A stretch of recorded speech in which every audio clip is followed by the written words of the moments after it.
Hello and welcome. Welcome back after a 2-week hiatus on a tense cliffhanger. Oh, was it a cliffhanger? It was kind of a cliffhanger. It was a soft cliffhanger. Yeah. We return with our Mythic Odyssey of Theros. We are DC30. I'm your Dungeon Master Romeo. God, I'm already rusty. I'm your Dungeon Master Romeo, and I'm joined tonight by Virla, Alex, and Ali. And we will be being joined soon enough by Morse and Violet. Tamara is off gallivanting in Copenhagen, partying it up and stuff like that this week, so she shan't be with us, but we wish her well, taking a well-earned respite from being the single source of common sense in the group. And Jason's gonna have to pick up the entire slack, single-handedly. Never before have I been so offended by something I 100% agree with. Yep. I would like to begin this evening with a couple of announcements.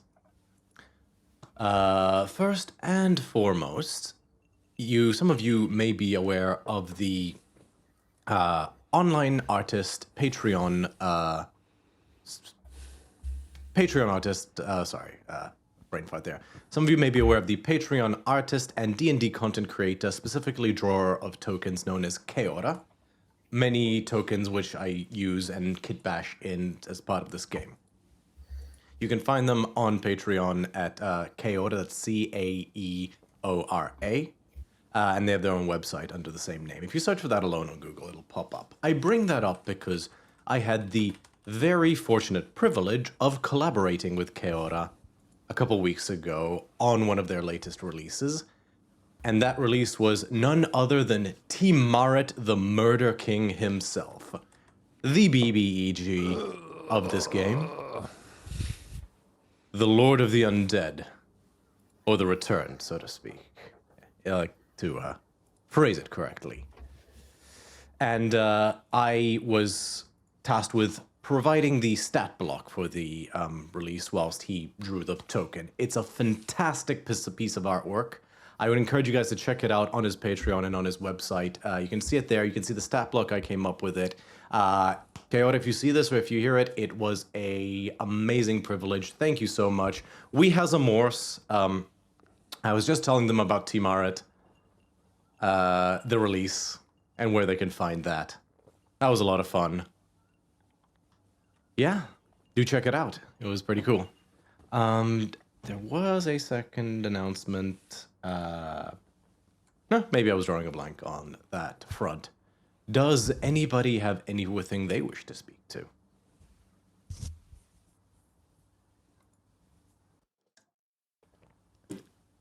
Then let's kick it off with tonight's episode of our Mythic Odyssey of Theros.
And we're back to the main page.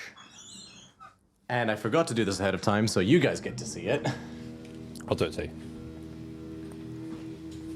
Oh. Nobody likes it when something like shudders or bumps. Nothing's Oh my broken. god. Internet's still connected. every moment. Okay. Sorry about that. So, last we left off, Tempest had finally arrived upon the gates of the city of Akros, under siege by a massive horde of returned. You arrived with your own army at your backs, comprised of the United Nations of Theros, the United City-States who have come to the aid of Akros in their time of need. And in a moment that would make King Theoden proud, you charged down the hill, ready to execute your plan of war. This plan of war did not get derailed, but required some amount of deviation, when as an unexpected turn of the events, using an infusion of what might have been thousands of souls, the army of the returned possessed the Colossus of Akros, the massive war machine, the animated statue that guards the city. You were forced to bring this construct down, but could not do so before it brought a section of the walls of Akros down, thus allowing an enormous portion of the army of undead to spill into the city. With the rest of your fighting forces that you've mustered engaging the bulk of the undead forces who are trying to essentially keep out anybody from trying to save the citizens of Akros as the other portion of returned march into the city and kill all in their path. You are left with the allies you've brought with you, standing before this gap in the wall of rubble and ruin that now stands before you, and beyond it, the city of Akros. And that is where we come to now. Oh! Sorry, I did not realize that was going to be that. Why was that loud? Oh, that was THX quality sound. Okay, well, how's that? That's at 6% audio. So good. That's like the Matrix when they go into it and it's just like shot straight back into the world. It was, it definitely brought us back into it. Yeah, tell me about it. There's a minion about to come out and go, Illumination! It was at 25% volume. I don't know what you, like, one of these days I'm going to find out that, like, all of you simultaneously by accident had, like, a setting on your computer set to max, and it's not been me. Somehow it's going to be that way. I'm sure I've seen the Skinner's meme from The Simpsons that would be relevant at this moment. Yeah. No, But when it does happen, I'll be like Captain Holt going, Vindication! Franica Jackson, thank you for the follow. We do so appreciate it. You've come at a fortuitous time. So, Tempest, before you stands the city of Akros. You can see the city because the wall's been brought down in this particular section. Daxos, like, basically clicks his back. So, what's the plan?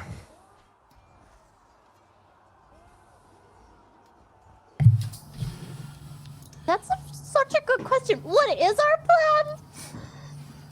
How's everyone looking, by the way? Does anyone look really hurt? That is a good question. Daxos is fine. Daxos is fine. Dyson will give you a thumbs up that he's fine, but he would definitely not look fine. What's your passive insight, Eliana? 20. Yeah, he does not look fine. Right. Okay. How are the rest of you guys? Scotinus is his Tasha's otherworldly guise has faded, and the Alcalith-esque visage has dropped, and he kind of shares the thumbs up and a grin, but you can definitely see that his nose is definitely pointing in a slightly lopsided manner, and he's got a fair streak of blood down the side of his face, but he flashes a grin. botch is covered in soot mixing with a little bit of blood from several wounds. When you watch as he just clenches his chest muscles and the blood stops flowing while you're looking at him. And as soon as you look away, he releases and the blood starts flowing again. Right. Who looks like the most hurt? Probably Jason. Defili is also pretty fucked up. Yeah, Defili and Jason do not look too great. I would probably say that, like, he's walking on the stick, like, trying to, like, hobble himself up. Right. Okay. I think then Xanthia, I was told to do this by tomorrow, will start handing out healing potions. She has a greater, let me see where her stuff is. She has a supreme healing potion, which I think will go to Scotty. Then she has 2 greater. Wait, oh, she also has a superior, which, do you need that, Butch? I'm good. All right. Then the superior will probably go to Defili. And then there's 2 greater, which she might hold on to for now. And you're looking pretty fucked up, right, Jason? I'm looking. Yes. I don't know if this is a smart idea, but Hilera will just kind of walk up to you and go, "Oh, right. You're kind of like the fighter guy, so I think we kind of need you." And she'll just like touch one of your wounds, and you start to like feel it like close up. As she casts heal on you, and you immediately heal 70 hit points. Okay. Ooh. As you go to do that, or right before you do that, you feel a hand on your shoulder. Oh. If you need to spare resources, Yeah. I can do it if you prefer. Okay. Up to you. Right. Yeah, you can do it if you want. You know, I'm not usually the healer, so this is kind of out of my comfort zone. Fair enough. Okay. So it's up to you. Like, he's basically offering to heal Jason instead. Yeah. Yeah, sure. That saves So- me a 6th level spell slot. Yeah. Yeah. Keep it. Cool. In that case, I take out my last batch of healing ointment that I've had the entire campaign and smear that on my chest. nice. That's 2d4 plus 4 healing. That's Okay. it. I've had that for so long in my inventory. Oh, that's poo-poo. That's going to be only 9 points of healing. Not much, but I'll take it. So, Daxos walks up to you, Jason, and his hand glows like red hot, almost like a brand, and he reaches for your wounds, and you feel for a second he's gonna like burn you, but then he seems to cauterize the wound without actually burning your skin, and then it fades away. He's gonna cast Cure Wounds at. He's gonna do it at 4th level. Actually, so let me just see here. So Cure Wounds at 4th level is 4d8. Yeah, he will do that, but he will spend a sorcery point to use his, what's it called? Empowered Healing. I believe it's called for Divine Soul Sorcerer. Where is it? Empowered Healing. Yep, spend 1 sorcery point to basically reroll any number of them. Sweet. So, actions, other spells. So 4th level Cure Wounds, let's mark that off. Oh, I did not miss that. So let's just roll it in D&D Beyond. Let's re-roll those, the 4, and the 3.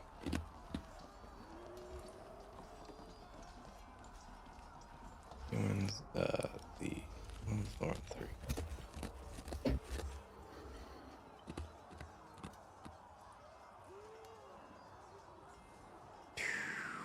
So you heal 30 hit points. Okay.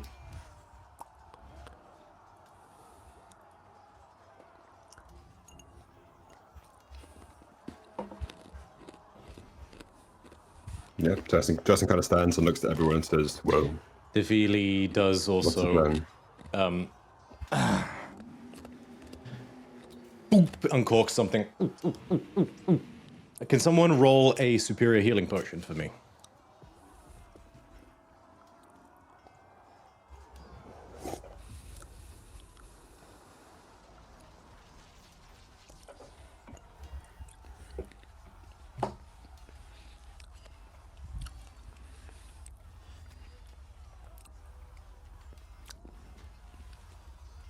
Somebody? Oh, 29. Nice. thank you.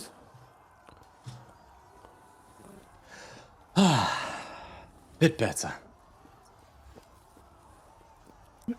Can I, as I walk away from Jason, can I go up to Squatinos and just kind of go, how are you? All right.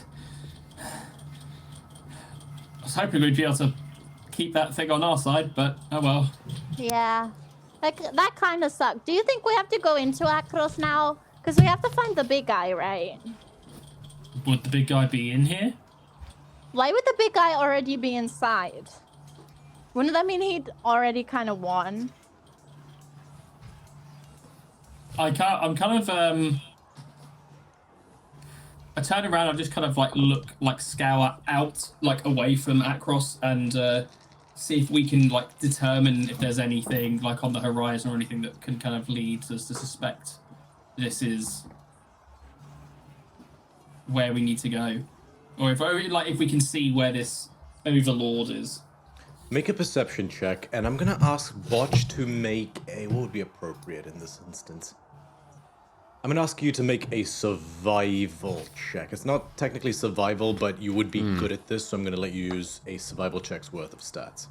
That'll do. 26. 24 for my perception. You are quite confident you don't see any... So you see, Scotinos, about 2/3 of the undead horde, of the horde of returned, and all their demons and undead giants and other cohorts, have moved to engage the army that you have brought with you. The army that is following your plan and funneling them into the sort of mountainous areas where it's easier to cut them off. They are taking that bait. At the same time, another third of the final third seems to have moved entirely into the city. You are quite confident you don't see anybody who meets the description of Timaret. I mean, you see a few different figures that may be generals and things like that, atop flying creatures or commanding demons, but based on the description you've been given of this entity, he's not here. Botch. It occurs to you something. With your battle experience, you realize something. Timaret is, in terms of battle strategy, the undead are using the one biggest advantage they have over the living, which is that they don't give a shit about their soldiers' lives, but they know for a fact that the living give a shit about the lives of soldiers and civilians. They're probably, you surmise that by targeting civilians within the city of Akros, they're hoping to divide the forces, weaken the armies you brought with you, weaken the forces of Akros by basically forcing them to prioritize saving lives over killing the enemy. That seems to be their plan.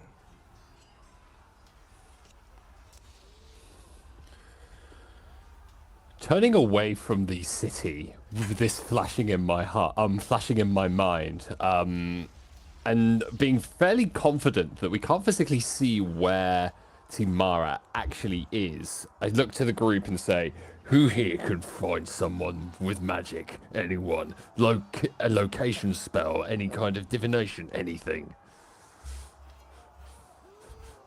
Now is your time, Hilira. We need you now. Okay, does anybody else have locate creature? Daxos and Ifili both shrug, but Daxos says, Right. I don't think I'm sure I don't need to bring this up, but aren't your family in that city, Hilira? They are. But they're tough. I believe in them. Make a persuasion or deception check. Also, can I just Oh no. DM player to DM question? Just trying to make sure is there something from the 2-week pause we've had that we're forgetting in terms of, did we already have a plan in place? Obviously it changed when that thing came in, but what was originally our plan? So the original plan was to try and funnel the undead into the kill box. into the mountainous area, which it wasn't so much of a kill box, but basically far more agreeable terrain. Daxos rolled a 15 on his insight check, by the way, Hilira. Okay, I don't. Okay. When Hilara's lying to herself. when the Colossus was possessed, you recall Molpadia shouting at you to basically bring that thing down. And this isn't necessarily like information you forgot, but I'll volunteer this as basically just obvious, a contextual clue. You have a choice to make. Go into the city and try to basically you can either trust the army to take care of those 2/3, trust the forces you brought with you, and then try to clear out the ones that are slaughtering civilians, or you can double back and try to, and basically trust Akros to fend for themselves inside So the we're city. seeing quite a lot of the undead that are pouring in through this. Oh, yeah. This was not like a small gaggle went into the city. Like, thousands upon thousands Right, okay. just poured into the city. Alright. I think that's enough for me to kind of make, at least for Skatinas to kind of decide and just go, soldiers can look after themselves. Sorry, not anything. Soldiers can look after themselves. Not all those civilians can. Yeah, just to give you a visual, this is like DayZ when the wall comes down and the zombies just pour in. We are but a small band of warriors. We cannot turn the tide, but we can make them ineffective once we cut off the head of the snake. We need to find Tiamat. Tiamat? Sorry, Timarat. Timara, sorry, my BBG is Tiamat, yours is Timara. I mean, I'll take any support I can take any ally we can find at this stage. If Tiamat turns up, I'll be so happy. Well, maybe we did befriend a copper dragon, so maybe he'll speak to Tiamat and put in a good word for us. Yeah, That's how it works, right? All metallic dragons know each other. Yeah, but metallic dragons and chromatic dragons hate each other. Anyway, sorry, that's metagaming. Anyway, It's at this point you hear a voice. You're wasting your time, Bacchios. You recognize that voice. You both turn and you see, basically striding off beyond the rubble of the wall, stepping over rocks, an older man in his 50s. Long hair basically kept in relatively tight braids that goes down his back of his head and rests on his shoulders. Heavy plate armor, or like half plate armor, that leaves his arms free and his lower abdomen free to rotate and move around. A combination of strength and agility. On one hand, he has a small but sharp and almost weapon-like shield, out of character similar to Infinity War, one of Infinity War Captain America's shields, those pointy things. In the other hand, emerging from a gauntlet on his wrist and building and basically bolted to the gauntleted fingers of each of the 4 fingers on his right arm, you see 5 across each finger, cables that at the end has a small sort of barb-like thing at the end of it. Basically, these 5 whips. As you go, then retracts them. You know this. This is Kinthon of Akros, the final member of the Planeswalkers that you have yet to meet.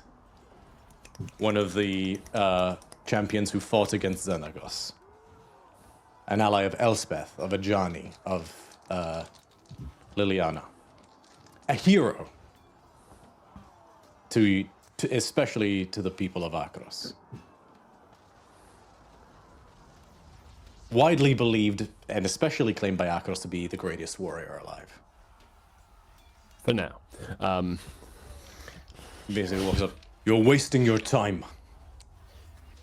The Murder King lies beyond the bridge at Faragangs. He aims to exhaust us.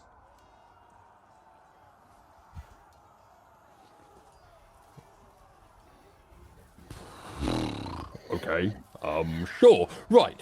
So are you coming with us or are you staying here? No ceremony, no pomposity, just statements or questions.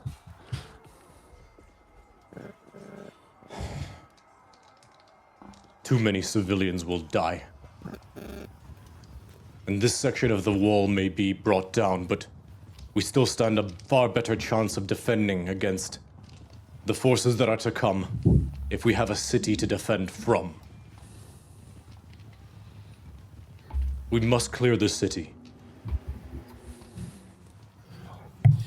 Just for context, so is this like the leader of Akros? No. No. This is just a very, very powerful champion. Okay, cool. He's basically is an adventurer, a hero of legend who helped kill Xenagos. Now he's basically semi-retired. Think of him as the equivalent of a former member of Vox Machina or something like that. OP. Very well. How long should we try to hold out for until somebody else kills the Murder King? We need to clear the riffraff and then march on the Murder King together. And how many of the army are still in the city? Most of the Akroan forces, all that is left, is within the city. Very well. They can hold out, but we can help them. What do you suggest?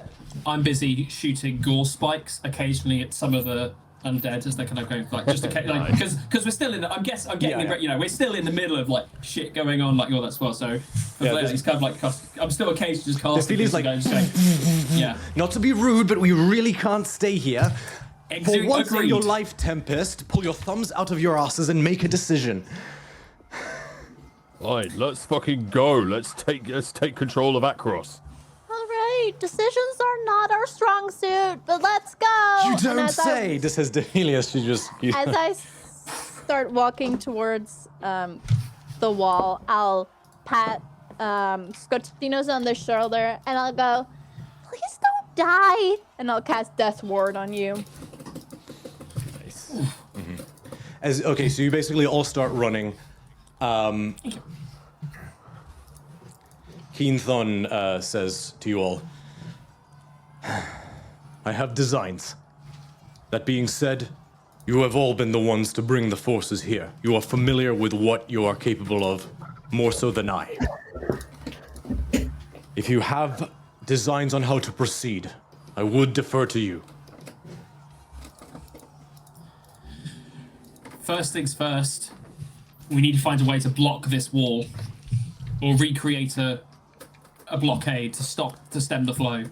What about For context, the flow has been stemmed. Basically, at this point, the portions of undead forces that split off, the only reason you guys have been able to have this conversation is because you're kind of largely standing in an empty area with the bulk of the undead having poured into the city. Sorry. Right. That 1/3 pouring into the city and the rest moving to engage the army you brought with you.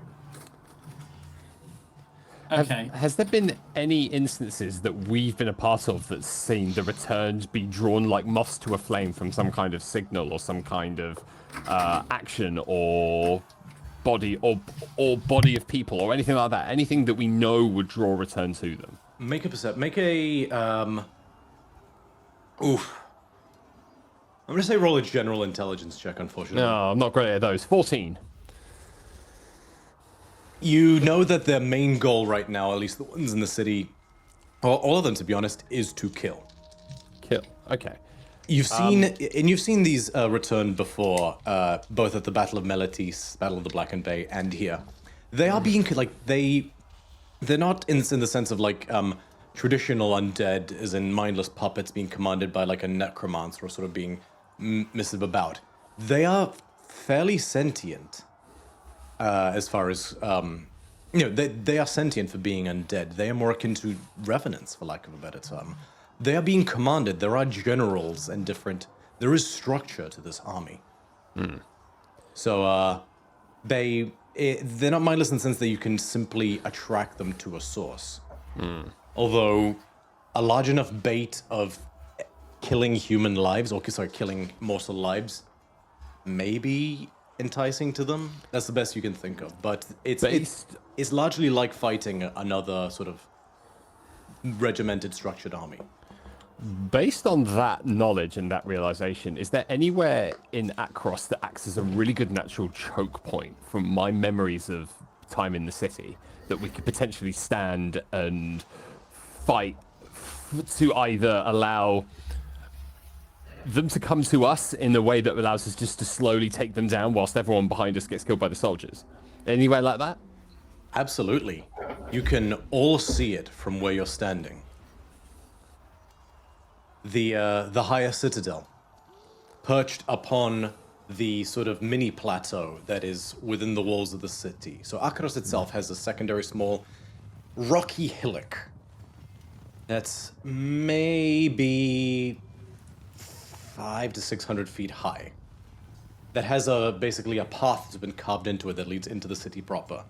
Upon that, a large citadel has been placed where the king, the royal family, as well as many echelons of the higher nobility, as well as certain edifices of scholarly pursuit, are located. That's a tall hill with only narrow, steep paths to get up to it, by design. I extend one of my Nimiras exalted short swords and say, that's a good place to start. Let's carve our way there. How quickly do we want to carve our way there? How many lives do you want to save? Didn't have to phrase it like that, but fine. And he basically watches he like the red gems on his hammer, or sort of like the magmatic gems, begin to and like pour out this red energy as he begins to absorb it. And then when he's done, like all the gems, about 5 of them disappear. As he can store spells, he can store sorcery points into his hammer. Nice. You'll then spend it's 9 of them it's 1 per spell level, right? As in just to do sorcery sports, like to spend sorcery points to regain. I think no, it's a higher cost. The more I think it might be. Here we go. 2 sorcery points per level.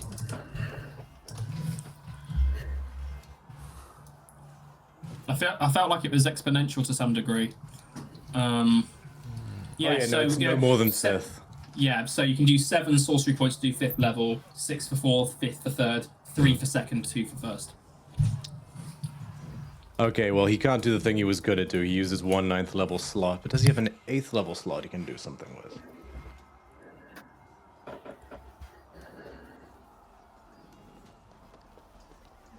No. Okay, in that case, fuck. I'm tapped out. I was gonna shape change, but I can't.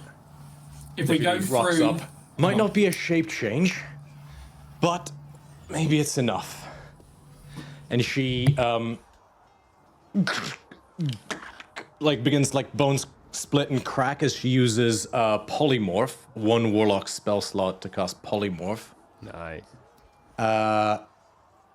And she will transform into, let me just mark off the spell slot.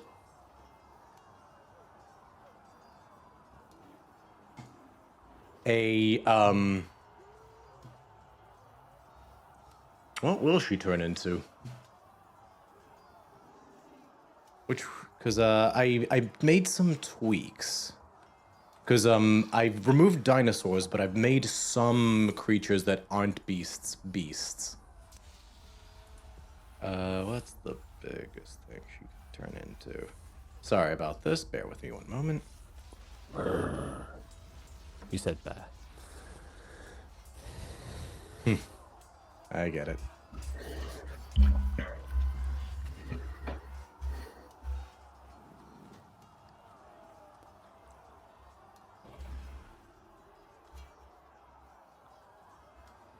She is going to turn into...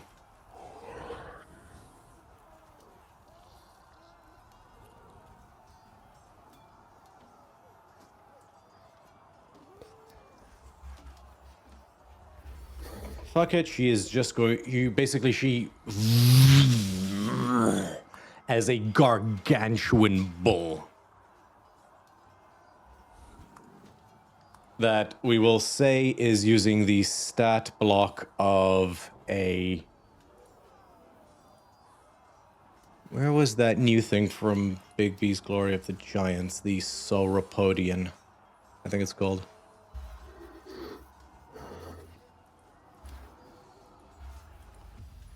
Sorry about this. Ancient Decoy, Young Kraken. Let's cover.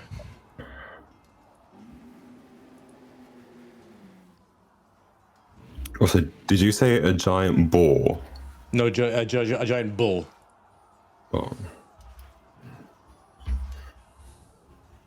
Okay, no, not an Aerosaur. Showdown source. Big B, sorry for the delay. I was looking at it.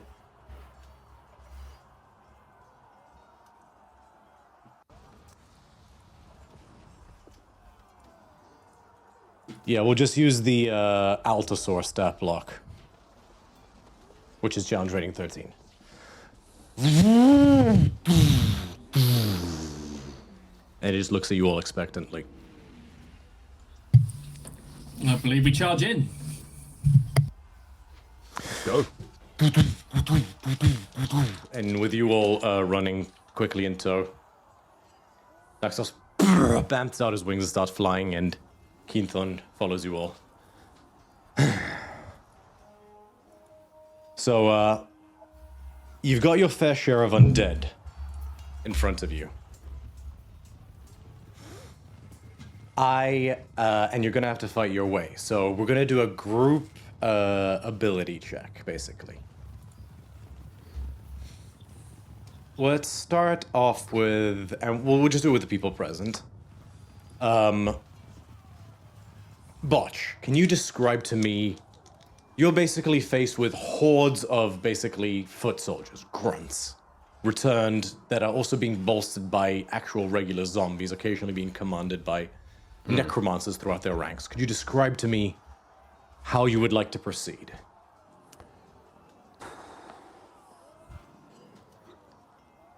Yes, what I would like to be able to do is to utilize my left hand in the form of impaling undead and keeping them at arm's length and using them as more of a pike to keep people away, and then as I'm walking forward, slashing at people as they go past me left and right with my exalted weapons. And then, and if it ever gets a little bit dicey, being able to utilize maybe this is a tiny, you might not allow this, but a bit of God of War antics by just letting my chains go or my threads go and just pinwheeling to give myself a bit of space. For an ability check, I'll allow it.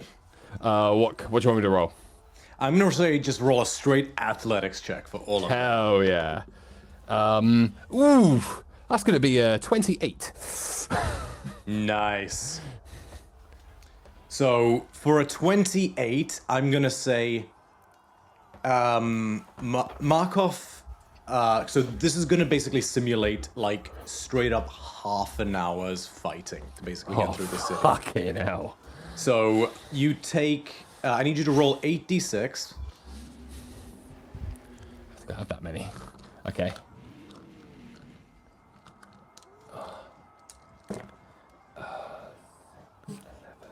14.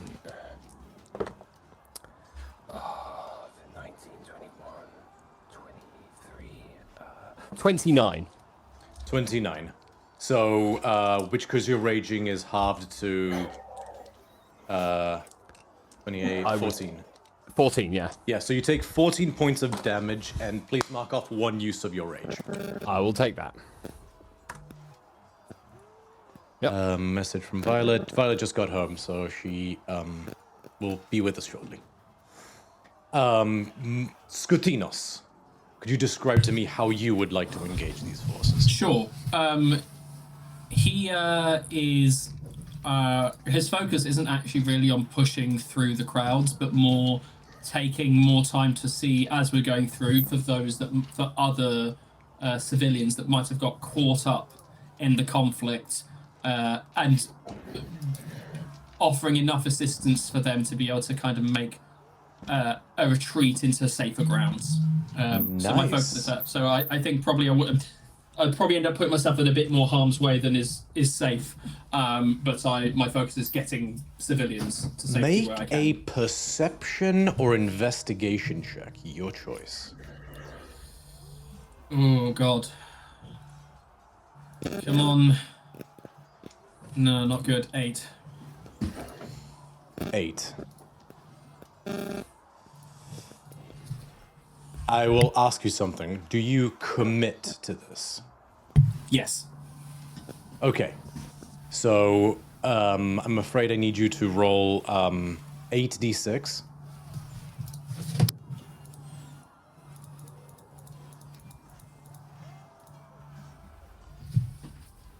34. You take that much damage, Yep. and I need you to mark off 6 levels worth of spells. You can choose to do it how you wish. Sure. The majority, because I'll go through the majority. I'm probably using a good I'm using a number of a couple of uses of shield, and then a couple of uses of infused blood on some of the more vulnerable individuals that kind of give them a bit of a bolster. So if they did get caught out, they can have an extra moment to escape. But I'll mark those 6 levels. I'll do that now. Okay. Now, what you get for that... Did I... Yeah, I put that where I needed to put that. So you, whilst everyone is engaging, are basically playing search and rescue. At one point, you basically see a family screaming as undead are pouring into a burning building, and you manage to basically get up to them and just literally you telekinetically command the blood, and you catch them as you fall down. You see, and for your efforts, for the damage you took, at a certain point, you see about 6 Akron hoplites that are basically forming a shield formation that are holding back an entire cohort of undead and trying to keep this about 24 civilians behind them safe. And they're sweating and they're panting. But you basically march up to that and just drain. Like, you are, like, at this point, you are cutting loose. You are pissed off. You drain the entirety of these undead, like all this visceral black blood, just pulling it out of them. And in your fury, you're too disgusted to even savor the blood. You just split it to the ground, and these dry husks collapse back. A carriage bursts by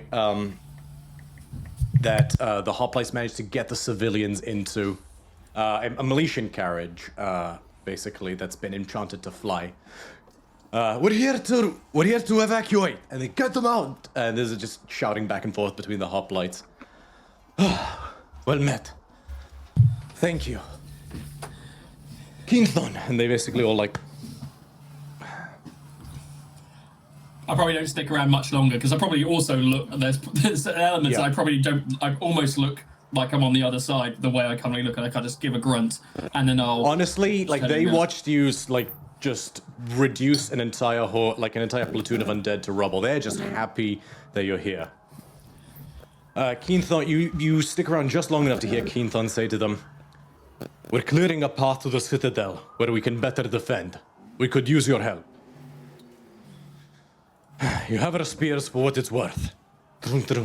So you can consider, you basically have 6 Acroan hoplites. You should be able to pull up their stat block on D&D Beyond that are basically with you.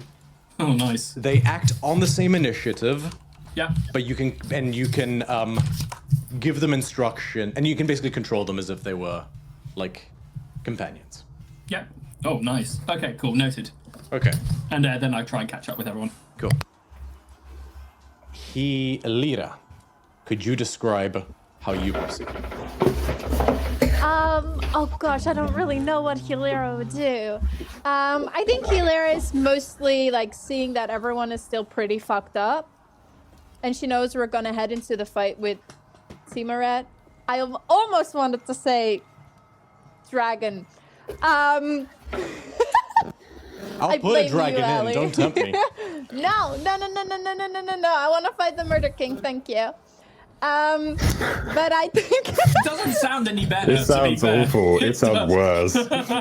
Tiamat sounds so much better. Can we fight Tiamat? Okay, anyways, I think Hilera's just trying to heal, and like if like civilians get too close, she'll start yelling at them to like get inside and like get away from like the commotion and like try and help people like clear a path. Okay, perfect. But I think she's mostly focused on trying to heal the party. Okay. I'm going to ask you to then make a spellcasting check. Treat it like a spell attack roll. Okay. Okay. That is 17. 17. Okay, so Yes. I'm going to ask you to mark off just 4 levels of spells. Divide them how you wish. Yes, 4 spell slots. And roll 2d6. That's how much damage you take. Okay. 2d6, you said? Yeah, just 2d6. Because you're basically playing defense. 11. Okay, you take basically throughout the course of these half an hour's battle, you take 11 points of damage. And can I add to that every once in a while I'll try to like use like my telepathy to try and see if I can reach out to my family in any way? Okay. You can absolutely do that. I'm and going to we'll- try. I don't know. Yeah, if yeah, no, they'll absolutely. You can absolutely do that, respond, and we'll get to that. but- Okay. Let me just configure ownership on something. Yes, fine. Say. 'Cause telepathy for me is like speaking, which would be a free action, right? So Yeah. I could just do What's the range on everything that? else. 60 feet, so it's not super far. Okay. But I don't want to waste like an action or something. Okay, fair enough. And we will absolutely get to that. That brings us to Jason. Would you like to describe how you proceed? Yeah. Oh, actually, sorry, Jason- sorry, super quick. I'm so sorry to Alex to cut you off because I didn't give Vila her due diligence. No, sorry, you're due. So you're basically just. You are like, literally, these people are statues to you. To use a slightly, hopefully not cursed example, you're like a far less cursed version of Red Rush in the first episode of Invincible. Basically, you're just shoving people out the way before blows happen.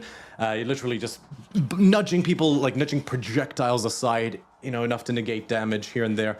Just heal. You're just in the background, and everyone feels your presence. Like a speedy guardian angel, like a good neighbor, you are there. And you protect them. And you do well. Sorry about that, Alex. Can you describe how Jason proceeds? Yeah, in terms of walking up or making our way up, Jason would go full defensive mode, but only for Xanthia and Hilaria, primarily in the way of knowing that they were untouched or not touched from the previous battle, as a means to keep them as top tier as possible. It's just full on like shield defense, interception, anything comes in between, just keeping them on top form before getting to the top. And this is obviously down to you, but considering the damage that Hilaria did take, if I could use interception on one of those to see if she can reduce the damage that was already taken. So I only made her roll 2d6 for 30 minutes of non-stop battle because she's playing defense and she's being protected and things like that. So you can't necessarily lower it. Okay, I'm gonna say... What's your initiative? Mine is a +2. Okay. No, it wouldn't be that. I'm gonna say make an ability check using your interception ability. Okay, how do you want me to do that? I'd say just roll as if you were doing an intercept. That will be your ability check. Okay, Check. right, that's 1d10 +5.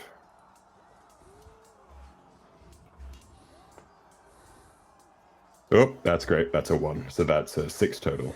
Okay, now roll a d20 and add 6 to the total. That'll be your ability check. Doing a slightly fucky-wucky, but I think it works. That's a 19 + 6, so 25. Okay, Hilira, you can add back half of the damage you took. Hey, yeah, I'll take it. And actually, if you're doing all that, I would say from that as well, like anything that goes out of my reach, the amulet would come into play with people like Scotty and stuff like that, or for kind of flavor text or anything they do. Roll your intercept again. Sweet. There's a no. Wow, that's another 1. Okay, everybody can add 6 hit points back. Sorry, I tried to get.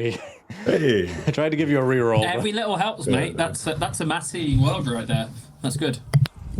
Yeah, question. Would I have healed like some of our party as well in my healing as I was running around? Because if I saw that Scotinos was getting fucked up, I would have gone over to him and tried to heal him. Yeah. So I'm factoring that in. This is Okay. This is kind of works more about because you can't either we like role play like 36 hours of fighting or Combat we do abridged. it this way. So it's sort of all based on like everyone's individual ability checks and things like that. I would say Scotty, because he rolled as low as he did, you can choose to expend more levels of spell slots if you want to Hilira to help him negate some of that damage, or you can. I mean, if it helps, like as we get to the point, what I will probably, because I'm down to just under a quarter of what I've got now, so I'm gonna take my drink my potion of greater healing now, just to kind of buff it up, so I'm not terrible. Okay. But I'll probably say like, let's get there first. I can keep going. Yeah. I'm all right. And Botch is going full meat shield right now, so I'm gonna say that the 86 kind of has to stand. Yeah, that's fair enough. Yeah. One question. So as I'm fighting and as I'm moving through the crowd as Scotty picks up his 6 hoplites, am I being recognized by anyone else at this point? Or is it everyone... Roll a perception check. Or actually, roll an insight check. Perception or insight, your choice. While you're doing that, can I just double check, what was the name of the stat block I'm looking up for these? A Crowan Hoplite. Thank you. That's another 14. Another 14. You do notice that a few people shoot you second glances. You surmise that it's a fucking battle, so it's not necessarily on the highest list of priorities at the moment. Fair enough. Okay. DM question. Considering I'm more on defense and I'm actively not really doing too much attacking, if any attacking is happening, it's more like block and smack kind of things. As we're going up slowly, Jason's gonna, if you allow it, I want to cast Healing Spirit for myself whilst we're traveling up. Only lasts a minute. So within a half hour, we'll try and kind of basically make that move happen. Yeah, I'll allow it. So you expend that, and you can, if you're using it on just yourself, you can absolutely do that. Yeah, it would just be myself. Yeah. I would say that for Skatinos, in the midst of all of this, the healing spirit that forms is a little centaur girl that you recognize from Dyson's family photo.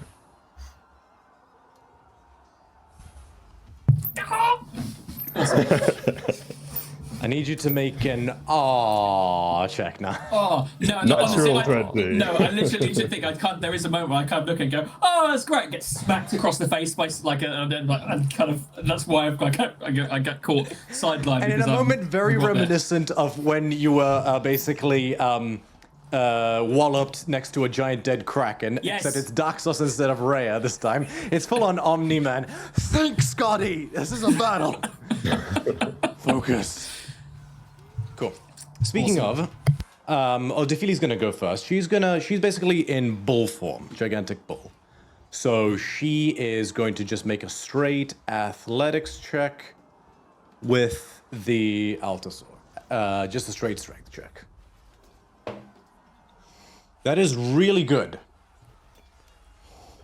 I'm gonna say this: A, because they're not here, and B, because it wouldn't be fair, and B, because Defili is basically in this form playing tank, like basically trying to shield you guys from siege weapons and blasts like that. Amalia and Xanthia will not take any damage.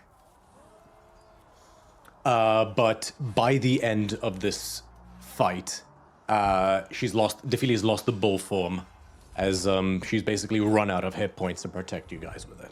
So, basically, Well spent though. yeah, that form traded, because she rolled so high, basically trades that form for those two having to roll any hit points, because it also is a bit more fair to people who are not here.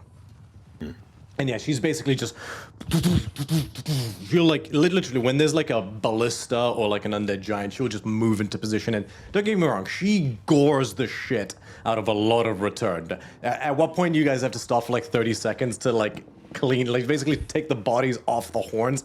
Because they basically become more like pool noodles because there's too many corpses on them, and then you have to make them effective again. Then she gets me a bit, God, I forgot how much I fucking love a battle.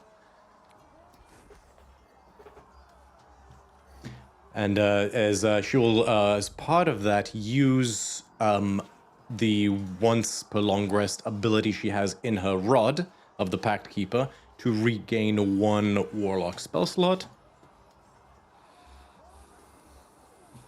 And that will be her. And it is Daxos's turn. He is going to... Do you guys have any instructions for him, by the way? Like, play healing versus just cut loose or anything like that?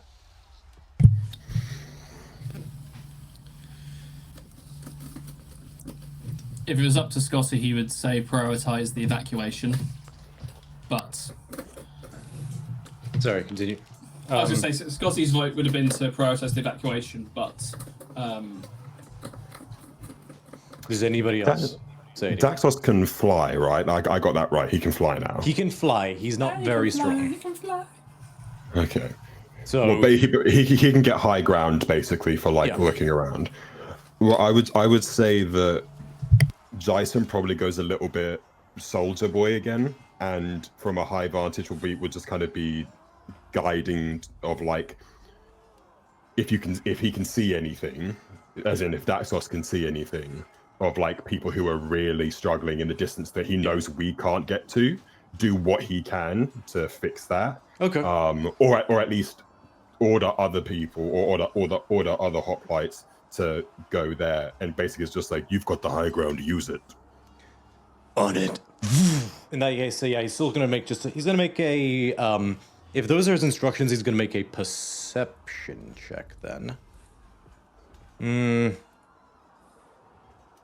No, I'm gonna have him just roll a straight spellcasting ability check. I will use a bardic inspiration on him as he goes, because I just look towards him, and it's probably a bit unnerving because it's still caked in the blood, and then it's probably noticed just at the end that Scotty's probably a bit worse than he let known, as a part of his left horn is now missing, and he says, Distal's Place, sorry to interrupt. Thank you for the subscription. We really appreciate it. Sorry, continue. we don't matter, the people matter. Do what you can. And I'll give him a bardic inspiration. I'm on it. Which is a d6. And he flies off. Okay, he's gonna do a spell attack roll, same as Helida. He's gonna need it. So it's plus 11, so it's 18. And so is it a D6? Yeah, just a D6. 4, 22. Rolled a 7, got a 22. So yeah, he basically, actually, so what's he gonna do? He is going to, he's got a few things he can do.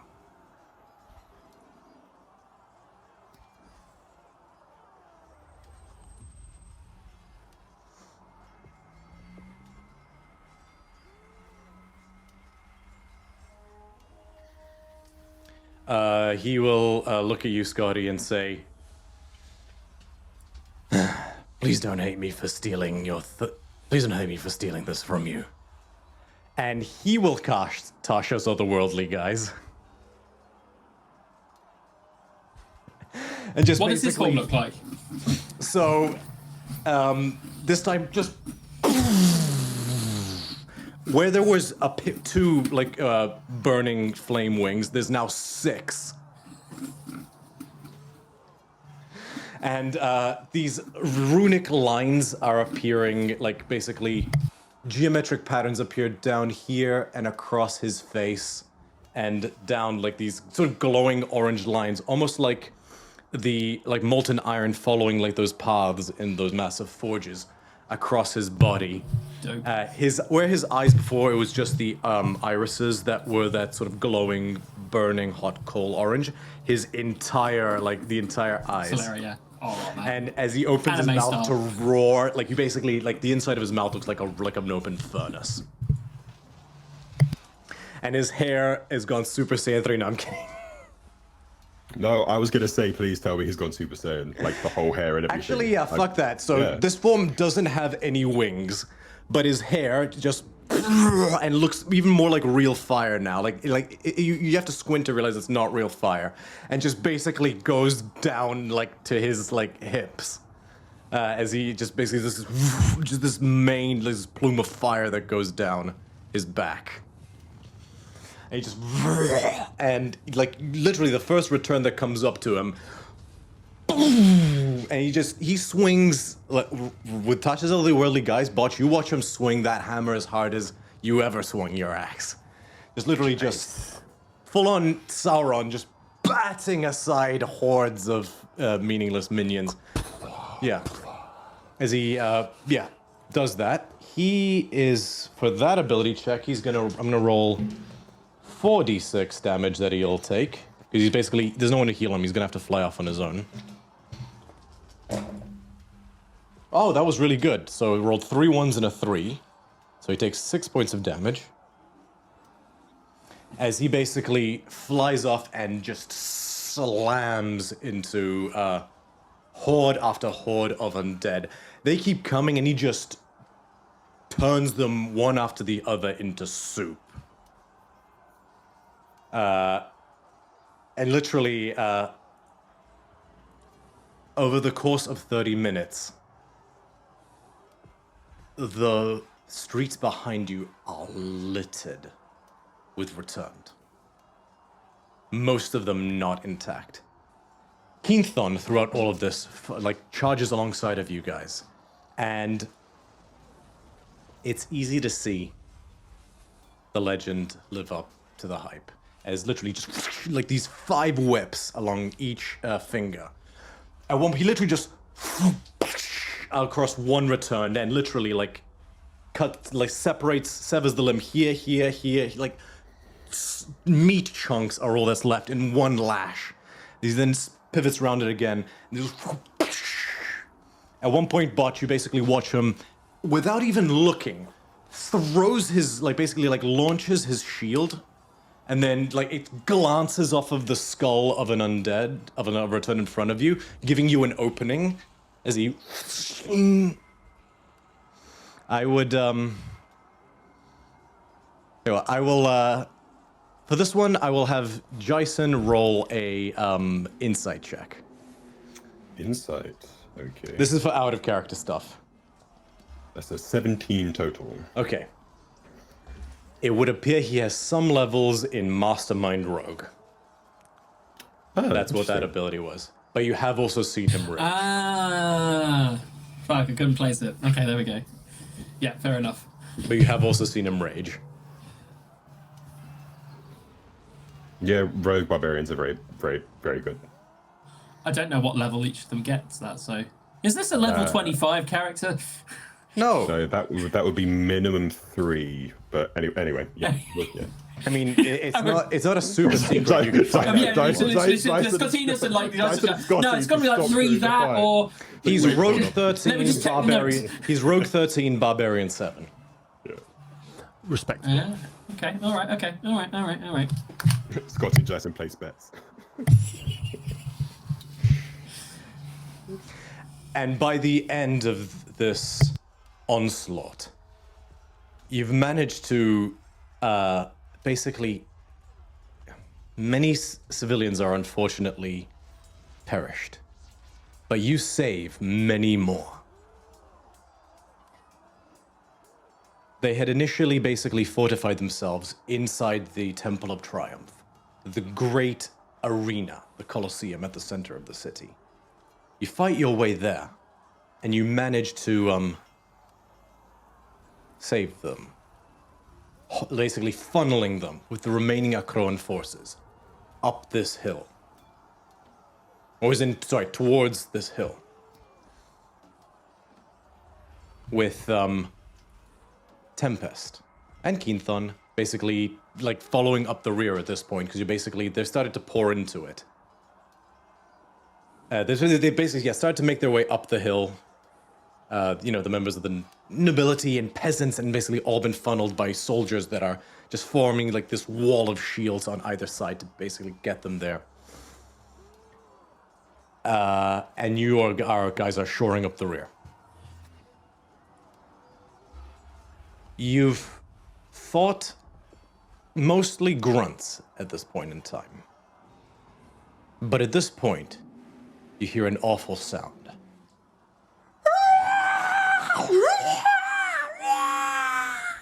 You basically hear these shrieking Nazgul-like sounds way up in the air.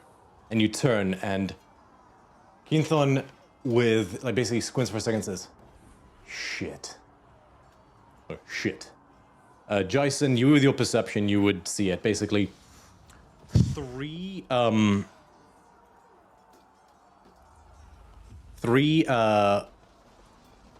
returned with sort of hoods, like these black hoods of framing their gold masks, riding these like dark-colored chimeras with these long scythes that they seem to be trying to swoop down upon they're basically looking to like start swooping down and picking off civilians.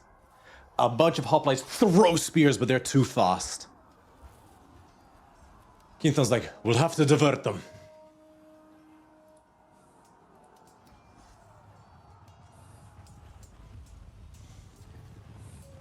They're going to pick off too many otherwise.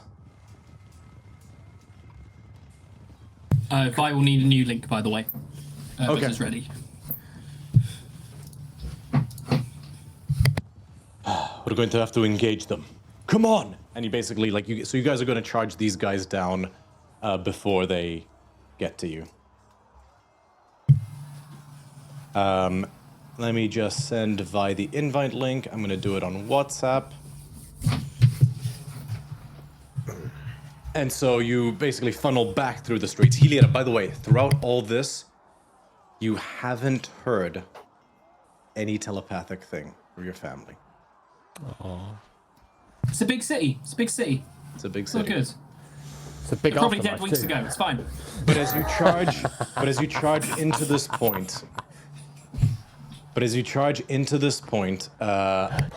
and these three aerial riders begin like swooping down upon you. You also note a gaggle of normal returned, flanking, backing them up on the ground, as well as these other archer-like returned. You've fought some already, emerging from the rooftops. I will need everyone to roll for initiative. Oh, damn. To confirm, these hoplites are on my initiative? No, so roll initiative for them, but they all go on the same initiative. Okay, copy. Yeah, we'll do. And the one I linked is the correct stat block. Yeah. Where'd you link it? Discord. Oh. Yes. Yeah, it says a Okay, great. hoplite, so it must Brilliant, do. thank The you. challenge rating 3. Let me just get this ready. Undead. Oh no, wait, all the baddies are here. Players.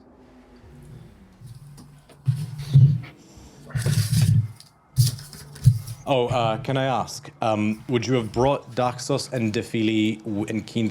So Keenthon would have rushed these guys. Would you have brought Daxos and Defili with you as well, in order to basically supplant you, or would you have made them stay behind to protect the civilians? Your choice.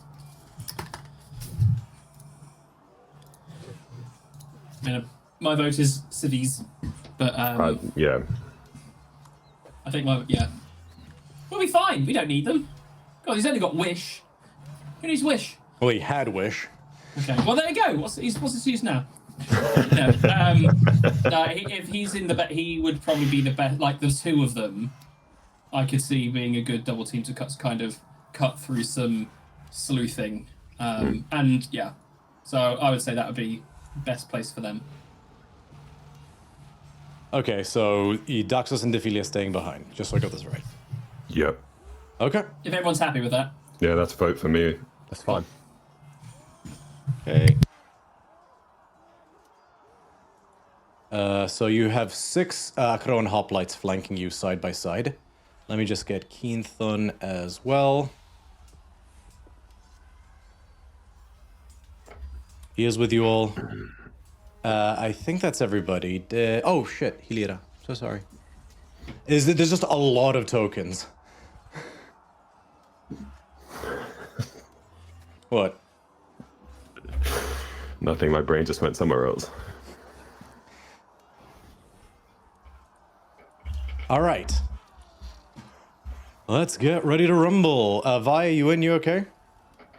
Briefly was and then disappeared. Yeah. All right. We will begin rolling for initiative. Let me just create that. I'll provisionally do one for Amalia just in case, but then if she rolls, take that as priority. Oh shit, did I do? No, I did not. Remove combat. I'm gonna just remove the chimeras. They're gonna act on the same initiative as the other guys unless I remove combatant.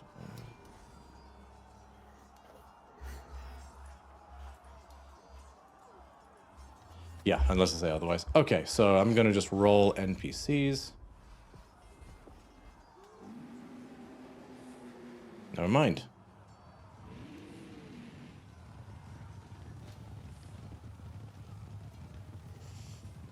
What'd you get for the hoplites? Oh, they only got 6 total, and 8 for Amalia unless Amalia returns. Oof. Okay. I also rolled for Xanthia. Okay, Do you want to add perfect. that now? I will do that in just a second. Sorry, it's just Okay. the group initiative thing doesn't appear to be working right. Oh no, wait, yes it is. It's just a little fucky wucky.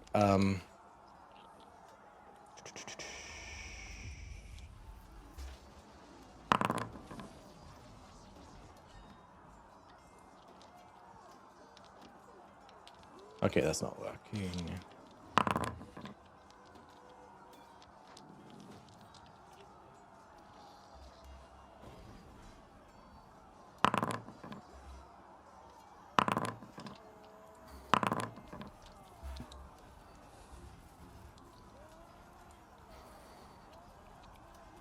Value 6. This is a lot to get through. Of course it would bug out at this exact second. I'm right in saying that we should only see the Yeah, I home haven't screen activated scope. anything Yeah, yet. great, cool. Sorry about this. It's not a bug per se, it's just, I mean, well, it is a bug, but it's not like breaking anything, it's just making me have to do everything manually. Okay, that should be everybody. Oh, I need to roll for Keenthon.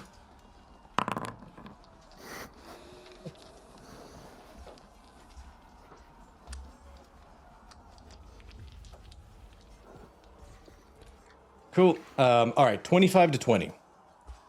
20. 20. Okay. You definitely go first, Hilira. Oh yeah. Even though you technically have the same score, it's definitely. So I'm gonna put Ilira at 20.1. I heard Amalia's 8, so you don't have, so no need to remind me. So 20 for Botch. 20 to 15. 15 to 10. 13 for Scotty. Not ominous at all. I mean, for Scotty, it's on brand, so I think it cancels it out. 10 to 5. And that is, unless Amalia is in, that is 8 Yeah, for I Amalia. heard the 8. I heard the 8. Yeah, and 6 for the hoplites. Yeah, I got the hoplites on 6. 5 to 1? Jesus. 3. Natural 1.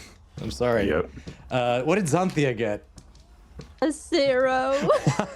I rolled a natural That 1 is minus so 1. Can I nice. even... Considering what I was doing before, I would like to say that everyone starts like getting prepped, and Jason is like walking with Xanthia, and they're like just getting over the top, and then they're like, "Oh shit, battle!" All right, let's activate the battle mode. Vi is still having a little bit of difficulty getting in again. I'm not Okay. quite sure why. Oh, I can see her. we Oh, can't. into that. Okay, sorry. Let me just update Vi's solo view link. Sorry about that. Oh, there we go. There we go. I see. There are I see. there are 5 lights. I see the light. Yep. Well, wait 1 second before you say that, because you're gonna feel that in a minute. Let's activate the battle map, and I will get a drink. 1 second. I will go for a pee 1 second. I feel like that's in character. Just relieves himself at the top before a fight Yep. happens. That's about right. If I'm going to fight, I'm gonna need an empty bladder. We lost her again. Saw her in and then she dropped Right, again. now I preemptively turned down the battle music, but let me know if it's still too loud. It's still a little loud, but it's okay. I haven't pressed play yet. Oh, fine. I meant just the outside. Oh, the I can battle. hear it. You mean the ambient battle noises? Oh, it's a little loud for that as well. So, Okay. Right, yeah. Okay, how about now? That is perfect. That's Okay. good. Of course, it will get louder again because na na na na na na. But that's fine. I swear to God, We Most, can I will solve send you that file if you want to remix it so that it's all consistent. Be my guest. that. Give it a go. What later? Later, let's have a see what we can Okay. do. Do you want me to turn down? I'm gonna set the city Yeah. battle monsters magic to 4. Thank you. I was going to ask if you could like put the music up slightly and the background down just a bit, so the music is a bit more. If I put the music up, Morse will start complaining again. It's Wow! Oh no, no, sorry. It's basically just the music being slightly higher. That's all. Love you. Okay, How can dare everyone you see insult the my carnage in front of you? Oh god, let's see. So top of the oh, initiative order, Hilira, you're up. That is not too bad. All right. So they're pretty far away still. That'll change very quickly. For once in my life, will I not run into danger? Am I becoming a different person? Am I becoming responsible, you guys? How far away are these bricks? Perish the thought. Or perish. They're 55 feet away. Don't think, just perish. Oh, I can! You know what? I haven't used this spell ever because I always forget I can use it. And my brain thinks it's not worth. But you know what? Fuck it. I'm Screw it, I'm going, setting let that me to just automatic. see what Sorry, continue. level I'm gonna do it at. I'll just do it. I'm going to point my finger at the undead things and I'm gonna go, this is my town! And I'm going to cast Spiritual Weapon in front of them. And it's gonna be like a giant... What is it gonna be? Middle Probably finger. gonna... Middle finger. It's gonna be like a giant symbol of... my god, I can't think of words anymore. A giant Ronos. sandal. A giant sandal, that's also funny. And that's like a He's tiny... giving the return the slipper. That's That scary. is. There's nothing scarier than an abuela with a sandal. Oh man. Oh. And inside there's a tiny little unicorn that's controlling it. And I'm gonna try and whack him. Okay, babe, can you see in here and now, by the way? I just saw your message.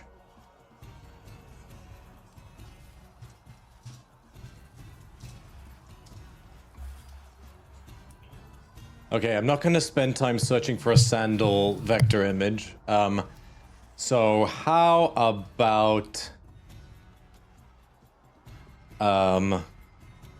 NPCs, players, so... We are just going to use one of Diffidy's tentacles, unfortunately, but pretend it's a sandal. I'm sorry. It's fine. It's a 21 to hit. On one of the regular returned. Yeah. Okay, 21 definitely hits. These guys are foot soldiers. Okay, that will be 4 plus 5 is 9 points of damage. Immediately first- looks bloodied as basically... This returned runs and then... Like this literally just... It's literally like... Morse, you'd be into this. It like literally puts his head under the boot heel. In like a submit thing. Just crunch! And then this I return... don't know what you're inferring, but okay, This carry on. return gets up and like the mask is like crooked. Nice. It like And then- looks woozy, but then starts charging again. That was my bonus action to summon my spiritual weapon and whack him once. Then for my action, I'm going to look at that same guy because he's already been hurt. And I'm going to go, can you hear me? And for my action, I'll like slap my hands together really hard and I'll cast Toll the Dead on him. On which so you one? must make a... the one I'd already hurt. Okay, wisdom save. Yes, a wisdom save. Oh boy. Let me just quickly pull up these guys. Encounter builder. All right, I have this encounter prepared. Return sentry, wisdom, +1. 14. Fails. And because he's already been hurt, I rolled d12s, which would be...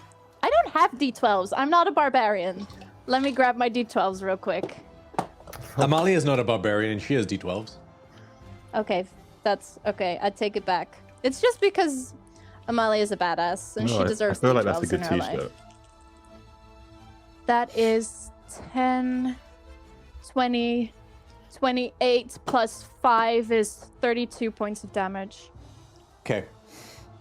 These are creatures returned from the land of the dead. Necrotic damage does not do as much damage as you initially hoped it might. How much damage did you roll total? 32. So half of that is 16. 16, yeah. So it doesn't matter that he's resistant to it because he only had 13 hit points left.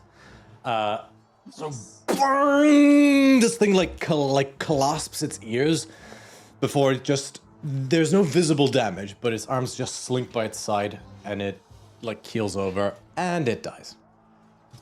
Yes. All right, and I'll just One say to down. everyone else, don't use necrotic damage. Doesn't work.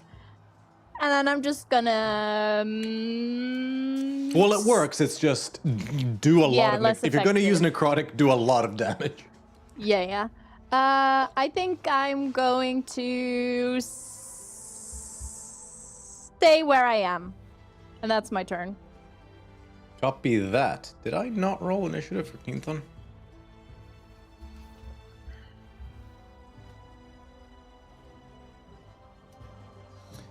Uh, 2 seconds. Sorry. Does he get... Oh, he does get advantage on initiative rolls. There we go. Let me just re-roll.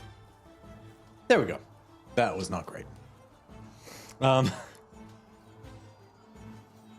Okay.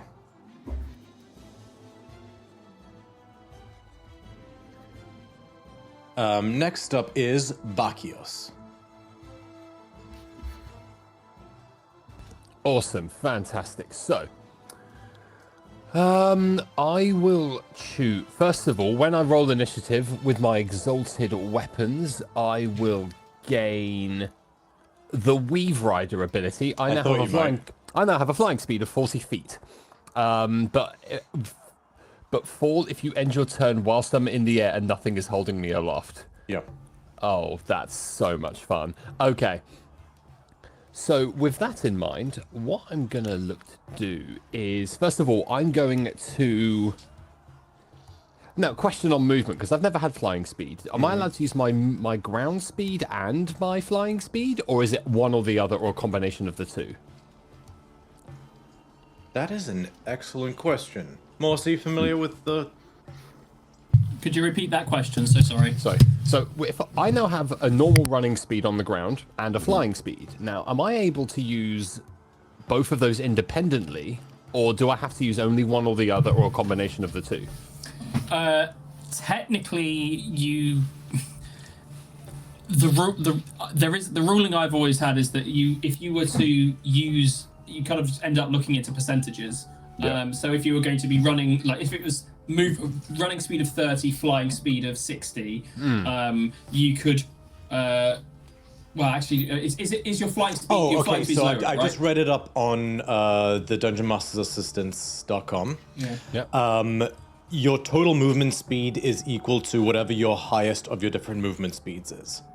Okay, and they're both 40. So I've got 40, and I can. So I can. Yeah. I You can can't also- add. You can't do 40 You run could and fly 40 40. So you could fly up to 40, and that would be the end if you were Maximum like if you you had could do, nowhere to land on. Yeah. But if you managed to land before you hit 40, Yeah. and you've got extra walking speed, you can still do whatever's left. Yeah. Now, question: am I able to use, say, 20 walking speed and then 20 flying speed as part Yes. of my? Okay, thank Yeah. you. Right, good to know. So, with that. Oh, in I know mind- what you're doing. You're gonna fly on that. You're gonna hop onto that building in order to basically extend your movement speed, right? Absolutely. Yeah. So essentially, I'm going to so if I was to look over here, so I'm essentially going to fly up and get myself on top of this building. Oh, I somehow managed It's to up to select. you, but in my head, I'm picturing it less of a flight and more like a massive leap. Yeah. Sorry, Yeah. what I say? I'm also linked to all 6 of the hoplites. No, it's fine. Take the hoplites with you. They fly as well now. Okay. So draw a small box in an area that's in the black. Okay. Now click on Botch. Yeah. Okay. He's good. Okay, because I made you guys owners of the hoplite, so you can move Nice. them around yourselves. Nice. Okay. Good. All right. So I'm gonna get up there. I'm. Okay. Now, how far is this guy away? I'm aiming specifically for the dude on this creature's back. I would like to pull out my my Nimiras, and I would like to make a ranged attack against this guy up here. Cool. It would be at disadvantage because it's at your disadvantage range, but go ahead and Yeah, make that yeah. attack roll. Oh, this is gonna suck. This is gonna suck. It sucks.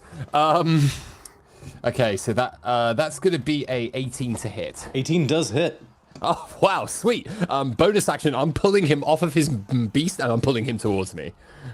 Contested athletics check, right? Oh yeah, and I'm not raging unfortunately, which sucks. Okay, 1 second. Let me just roll your damage first. Oh sweet, yeah. Ooh, that's not bad actually. Oh, that's cocked. Oof. That'd be two, one of them and one of them. Vi might need a fresh link, by the way. Okay. Copy link. I will send it again in WhatsApp. Plus. Don't know what's. Okay. Okay, so that's 14 damage on that strike. You got it. And I rolled a 27 on my athletics check. Yeah, against his 7. He's actually Get over here. pretty much. Nice. And then my ooh. Now the way I've imagined this is I've pulled him literally onto the railings, and I would like to use my second attack, if you would allow me, to try and shove him off the building. I would certainly allow it. The building is about 30 feet off the ground. Bear that in mind. So it would be about 3d6 bludgeon damage. So you can do that. Oh, in that case, then no. I'm going to hold on to him at this point and I was just about go to for say, my second strike in the face. Your swords would do more damage. Yeah, exactly. Okay, that's going to be a 24 to hit. Yeah, that definitely hits. That definitely hits. Okay, because I know everyone else wants to go. Oh, that's much better. That's going to be 14 plus 20. That's 21 ball points of damage on this guy. Jesus. Yeah, that hurt him a lot. 21. This time you literally just literally just split a just massive metal gash in the mask. And like the hood rips and tatters and falls down. You see the sort of gray, almost elephant skin, smooth head. And just you glimpse the expressionless slab of flesh, which is the face. Excellent, and that's my turn.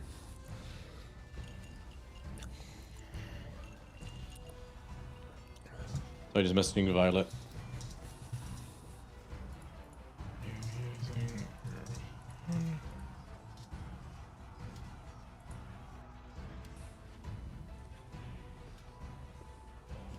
Sorry, just gonna say. Okay, I was just to send Violet a different link.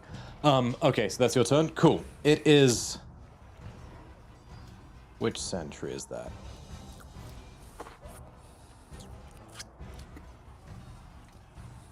Oh, those are the regular return sentries. Yep. So they're all gonna go.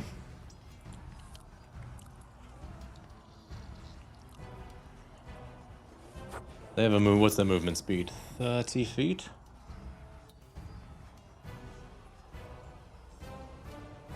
Yes. So they're going to 5, 10, 15, 20, 25, 30. And this one here will end up here by the end of it. And they're all gonna they're just gonna do a volley of spears. They're gonna throw one at Keenthon, one at Hilira, and 2 at Scotty. So just gonna roll this a few different times. So that's a +5 to hit. So first one against Keenthon misses. Scotty 7, followed by a 11, misses. Last one against Hilira is a 16, also misses. Just and Hilira, you literally just the spear just misses. That's all you need to do. Scotty, how do you avoid it? I think yeah, as it kind of comes through, that I a bit kind of caught about, kind of almost hop, jump, and kind of just angle my body out the way as it kind of just whizzes past me. But just nothing cool or dexterous or impressive. Just fuck. Copy that. Next up, it is this cohort of undead, and they're going to do exactly the same thing. 5, 10, 15, 20, 25, 30. Just volley of spears. This time, they're gonna...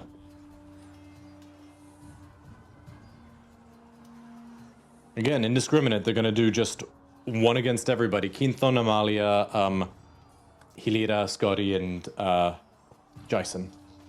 So first one against Keenthon, misses. Scotty is another 7. Sorry, that's an 8. Hilira, another 16. God, that is some consistency in failure. Amalia, natural 1. Jason, natural 20. Ooh. And for all my efforts, Jason, you take... I don't think you can throw them in 2 hands. Hey, so 15 points of piercing damage. I rolled max damage, but it's still a fucking 6 plus 3, d6 plus 3. Alright. It is... it's that one. It's the, Oh, no, it is... Oh, no, wrong thing. It is the returned Night Vale's turn. The one that you attacked. Botch. This is gonna be fun.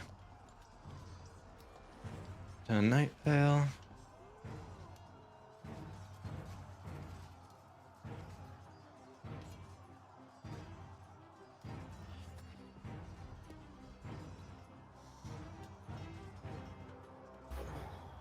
You watch as it basically pulls itself up, just stares like literally like it's face 6 inches from yours, Botch.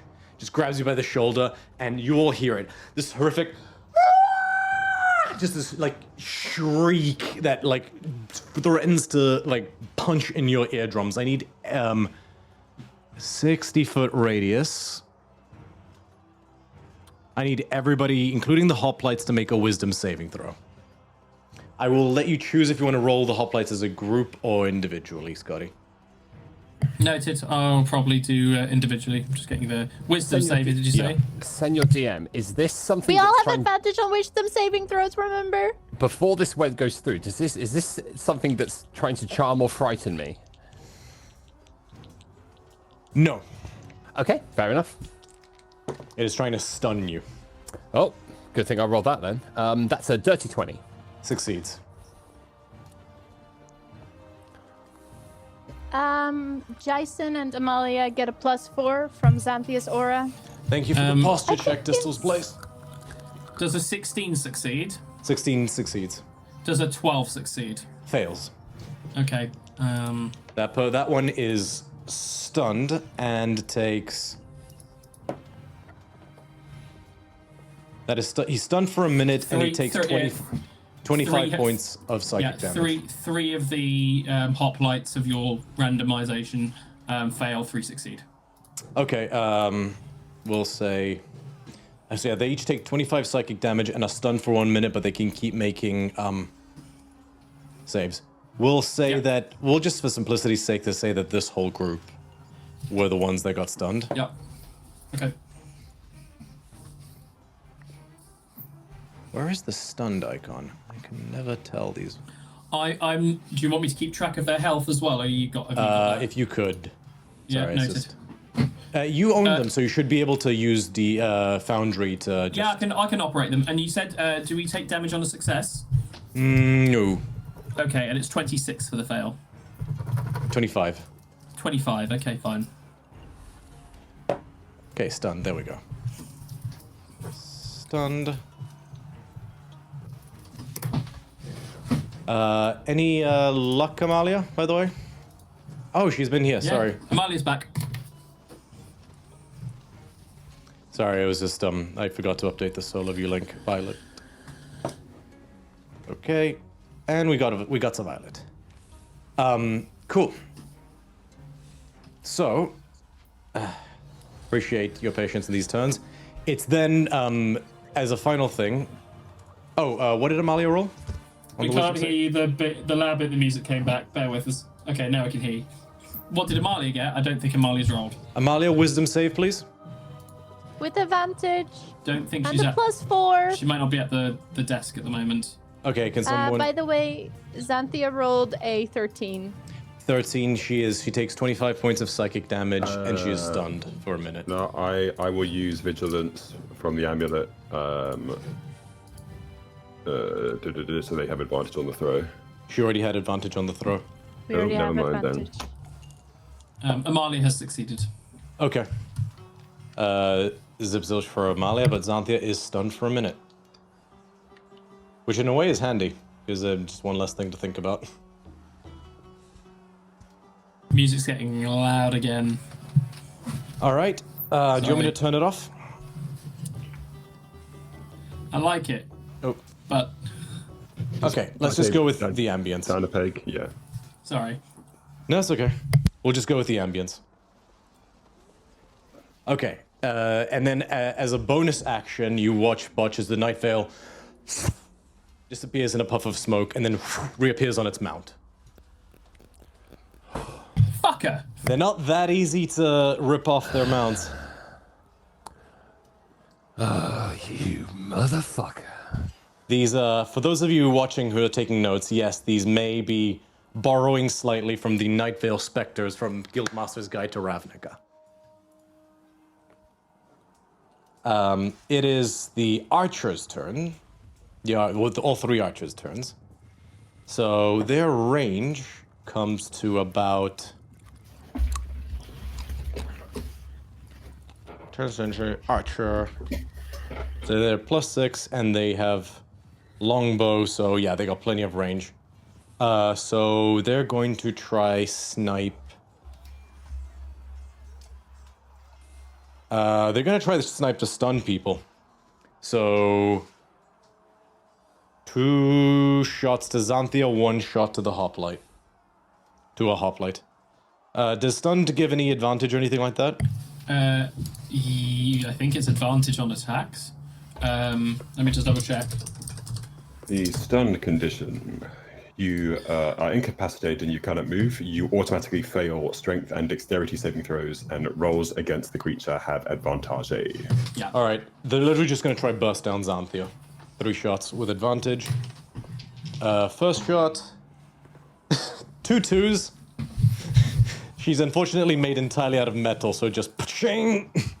Second shot, the higher one was a modified 20. Hits. She has an AC of 19. Okay, I need to just fucking show you guys something right now.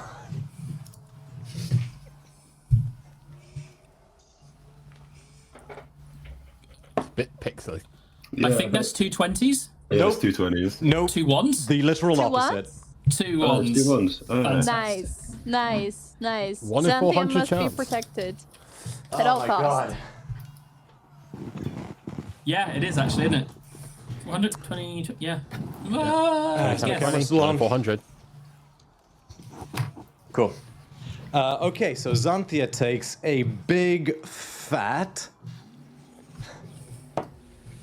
9 points of piercing damage from 1 arrow.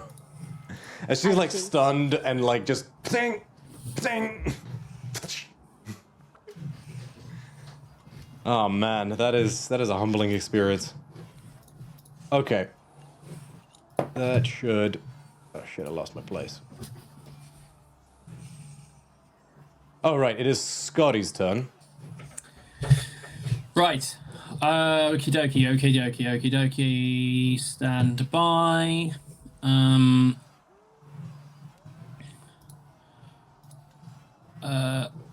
Another 6 charges of the glaive. And this time, Jason, where you initially at one point saw this happen to Skotinos, as you saw his beard and his hair start to turn a green color. You see this happen again, but now you see it come to its fruition as I take on Timara. What's it called? The Upper Plains Titania-esque vibe, as I take an Upper Plains form of Tasha's Otherworldly guys. So again, much more friendly, one might say. His although it's still very bloodied, as he's really not in a good way. But his face softens a little bit, and there's a little bit more of a feminine guise, even with a beard. And he will move 50 feet. The feathers, the wings this time do have feathers on them, but rather than being full bird-like wings, it looks like someone like arranged like a series of feathers, like each one like 2 inches apart, to create the shape of wings. Except it's holding that shape and it's flying, if that makes sense. It's basically like floating feathers. Yeah. And I will then use as I kind of move I go up 5 feet and then I kind of move forward to about here, but 5 feet in the air. We'll get an attack of opportunity when I burst it down. But I'm then going to use the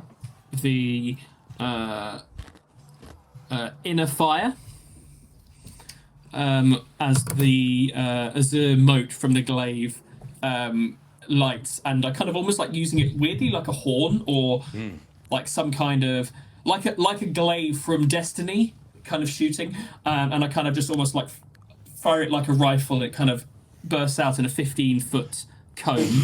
How many of them are you targeting? Can you draw a cone for me? Can I draw a cone? I've not even seen if I can draw that shape. You should be Cone. able to. Hello, cone. Let me see if this is even possible. Okay, it's a 15-foot cone. Let me just do a bit of adjustment to see what would be the best kind of. Oh shit.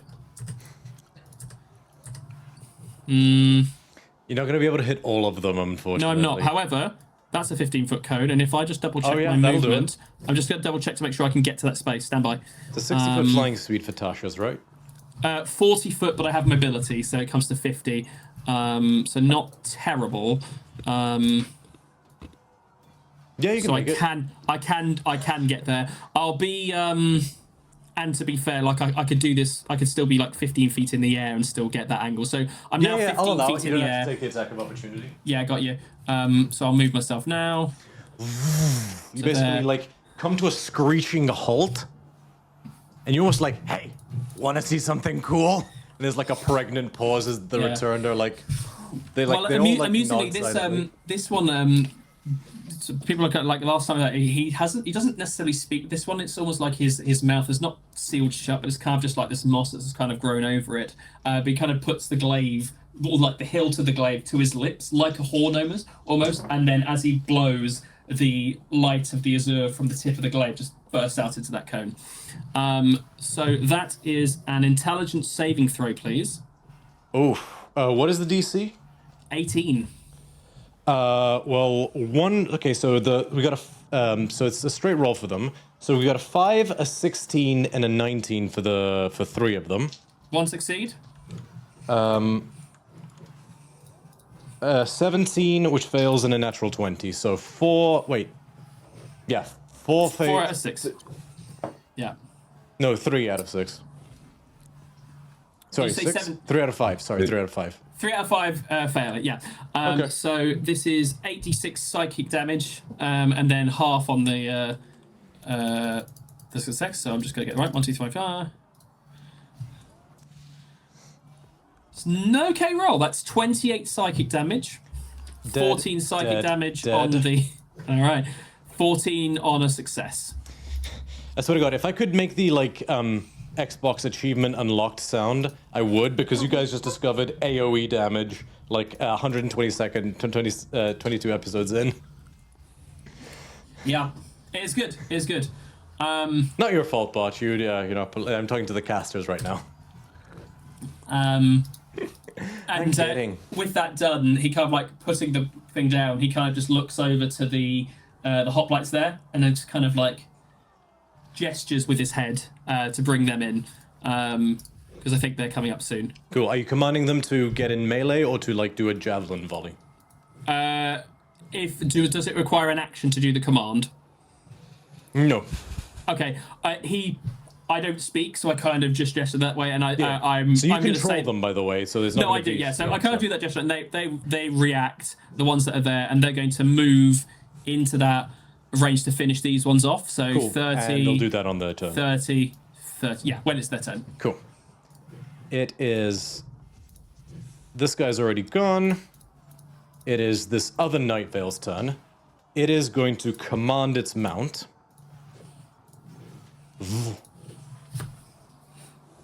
5, 10, 15, 20, 25, 30. What is the flying speed of a chimera? 30. Yeah, it's just gonna straight up go for you, Botch. Bring it. 45, 50, 55. 55. And Chimera's gonna go first and foremost. And yeah, the dragon's head is just gonna go. Dex save, please. Oh, I'm good at those. That's gonna be a 21. Okay, that succeeds. You take 15 points of fire damage. Sure. Still at 100, guys. It's then going to make a bite attack against you. Bring it.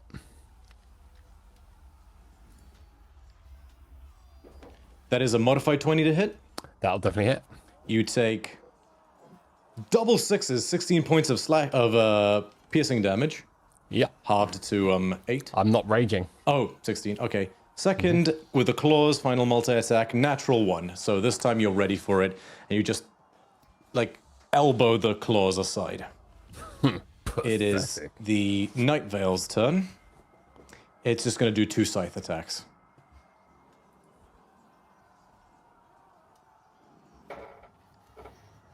First one, 13 to hit. I'm guessing misses. Misses. Oh yeah. Second one is a 16 to hit. 16 just hits. You take 13 points of slashing damage plus 12 points of psychic damage as this, it literally looks like it's holding like a shaped plume of smoke. It does no, like, as like the smoke cuts you, but it's like a surface wound, but like it hurts more than it should. And like literally it's like a jellyfish sting that reaches your brain. Nice. That is its turn. It is Kinthon's turn. So what's he gonna do?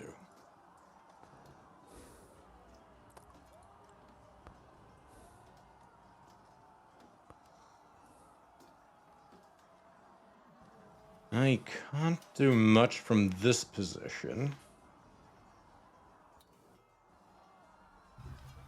Well, he's bonus action gonna rage. And then he's gonna literally just charge down. Who looks the least? Yeah, this one's fine. So he's gonna rush down this one here. He's gonna get into position here. And whoosh, with his whip, or his 5 whips, gonna make first attack roll against that one. He's gonna recklessly attack to gain advantage. With his weapon known as the Monsterbane Lasher. Yeah, 27 to hit. So it takes...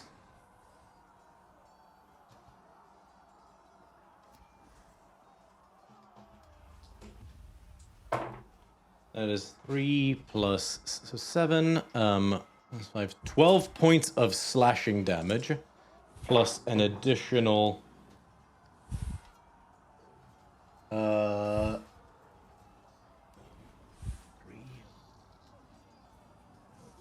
so it takes 17 points of slashing damage. And it's going to do sneak attack as well. So sneak attack.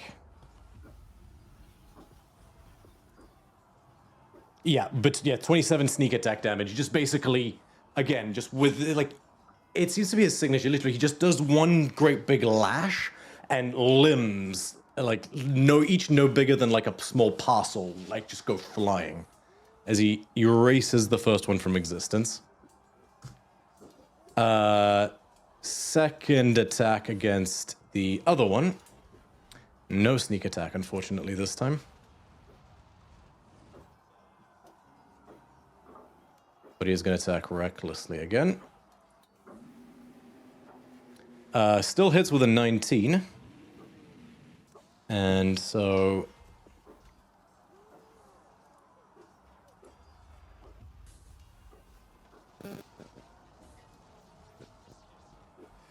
that is 16 points of damage. Plus, at this level, he gains an additional... features and traits, rage, it's plus 2. So 16, 18 points of damage on the second strike.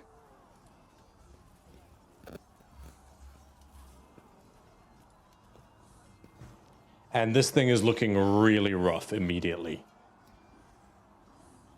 And so he didn't move very far. So he's gonna then move.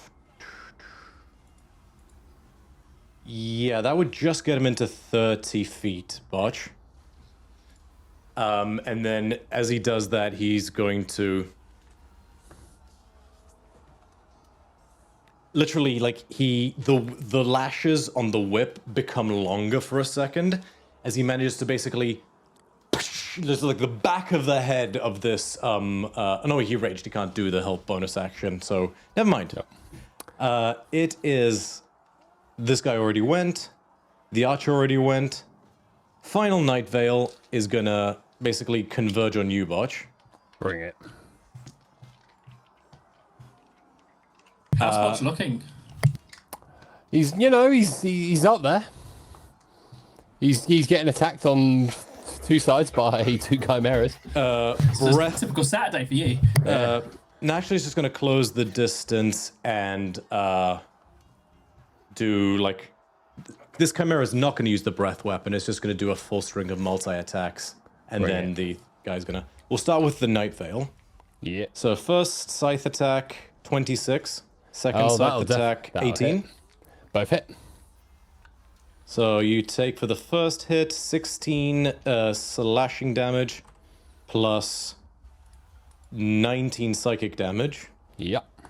Second hit 12 slashing damage plus 6 psychic damage. Chimera's turn. Yep. First is the bite. That is a 13 to hit. 13 misses. Horns this time. Yep. 18. Hits. 14 points of bludgeon damage. And the claws, And I'm down. 18. That automatically hits as a crit, so... Yep, you fail 2 death saves. Yep, As I this am time one for the death final save one. away from death, everyone. You just watch as it he grabs Botch's like throat as he like you get literally rendered unconscious by the ramming of the horns. Grabs You're just being pulled apart by 2 chimeras just pulling both your limbs. Well, realistically, it wasn't actually the chimeras, it was the necrotic damage that really fucked me. psychic, Yeah. but yeah. Yeah. Okay. Oh, sorry, psychic damage that fucked me, yeah. And it is Amalia's turn. Oh shit.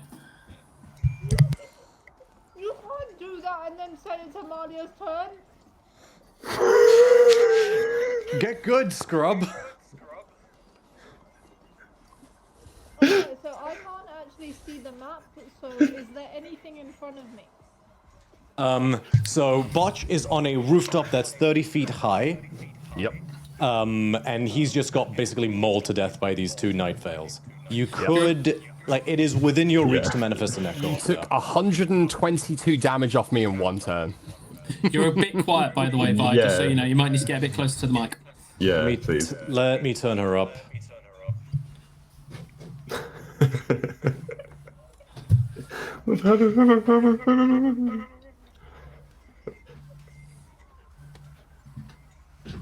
What you doing, babe? So there's nothing in front of me, basically. There's nothing immediately in front of you. You could move. Are these guys within your? You could reach the like foot soldier hoplites, which are off to the side on the street. You're basically in like a narrow city street right now. Okay. Remy, could you drop the ambience? Just so we can hear us. Is it that loud? I literally can't hear it. No, you're fine, it's just Vi's very quiet. Yeah. My mic is not like functioning, I'm guessing. can Everything hear in you. this house Now we can hear you. Wi-Fi wise sucks. I've turned all the way up. I'm also going to enable echo cancellation in the hopes that that helps. Go ahead and talk, babe. Can I slash the people in the... What in the tap dancing fuck just happened? That works. Whatever worked. you did, Whatever I that just turned. was Wait, okay, perfect. babe, keep talking. 1, 2, 3, 4, 5, 7. Much better. Oh my god, echo No. cancellation is like a night and day. What the fuck? That is shocking. Okay, continue, babe. Also, you guys are like volume wise good for me as well. I don't have to turn up anything. So I had to turn up my phone to like. Beautiful. Oh, nice. Put the ambience back up and see It was if the it echo. works. It was the echo all along. There we go. Okay, babe, what would you like to do? I would like to slash people, please. Okay. However- yeah. There is an issue. The laptop froze, so I cannot roll. So someone's gonna have to roll for I me. can Okay. do your rolls. Do you want to are you save Botch or do you want to attack the foot soldiers? Well, how would I save Botch? You can summon an echo up there and try to attack them to get them off of him. Oh yes, please. I forgot about my Okay. echo. 5, 10, 15, 20. You're gonna have to get right up to the building. You're basically almost like pricing back. You're like, I'd like to summon the echo, but you summon the echo right there. You're gonna try to focus down one, or you're gonna try to like slash individual ones because there's 2 basically like returned like almost wraith like Nazgul type returned with gold with these sort of like more aerodynamic gold masks that are riding chimeras. Do you want to try just burst down one of them, or do you want to try to attack them all? All of them, because they hurt my friend, and even though he doesn't know he's my friend, and I don't want him to die. No, fair enough. I just want to say, do you want to like try and kill one of them? Like, do you want to like try to attack all your attacks on one to try and kill it, or? I do one attack on one, second attack on one, and third attack on that one. Okay. Would you like to spend any of your charges? Which your armor is at full charge right now.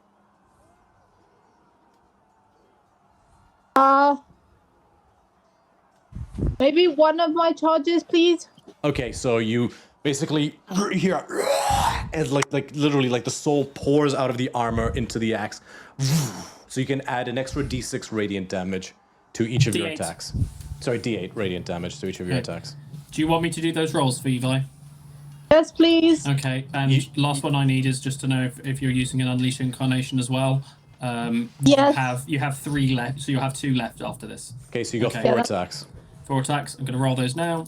So I guess 1 on each of the things. We'll do them sequentially with when this dice rolls. Stand by for a plus for it. Plus 12 to those. Okay.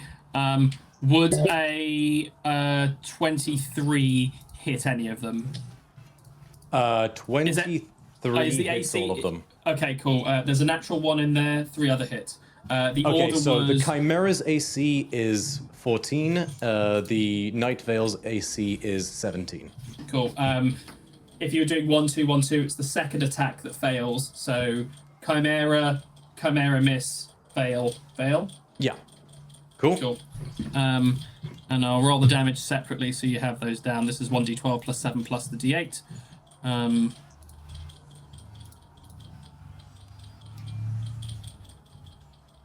1, so 8 plus 5 of the radiant, so 13 for the first one. Oh. These are really bad rolls. 4, 11 plus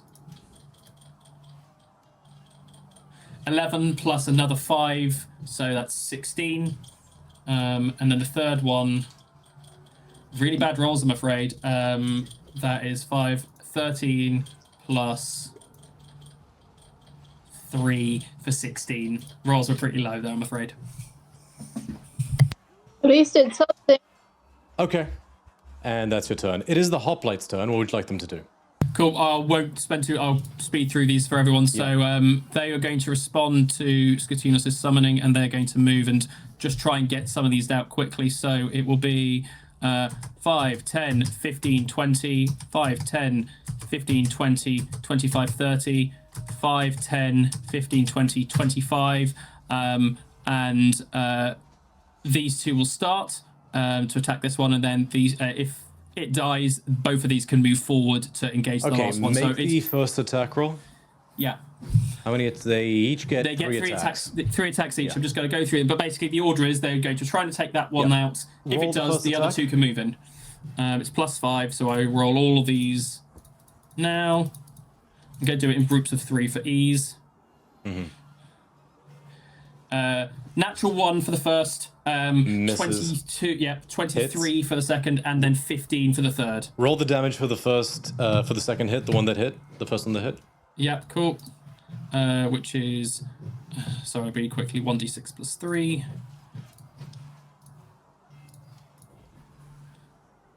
5.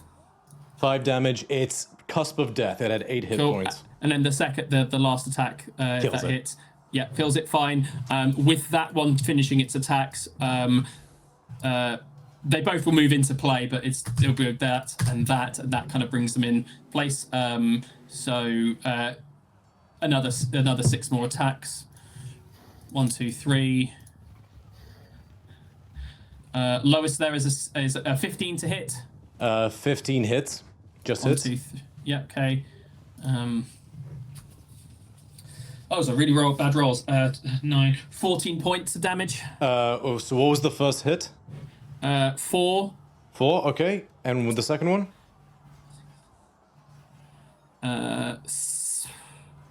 It has 8 hit points. Takes 2 to finish it. Cool. You got and one it last attack. It's only a melee. It can't get range, so it wastes that last one. No, you can but throw the spear. It's 3 melee or 2 ranged. I don't think it can get away with doing anything. Yeah, no. Which is fine. And then, but the last one will then take its spear, and it's going to chuck 2 of its spears at this one up in the rafters. Okay. Yeah, I'll let you do that. I'll say that like 2 of them burst the ones down in melee. Yeah, and then as it comes through, it just kind of just goes and hucks it. Yeah. I don't know how many spears they have though. I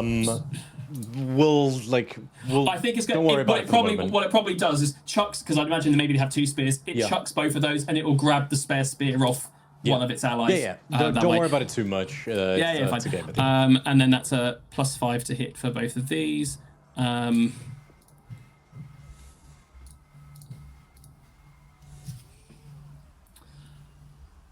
All those are very bad rolls. I think both miss there. There's a 9 hit. A 9 misses.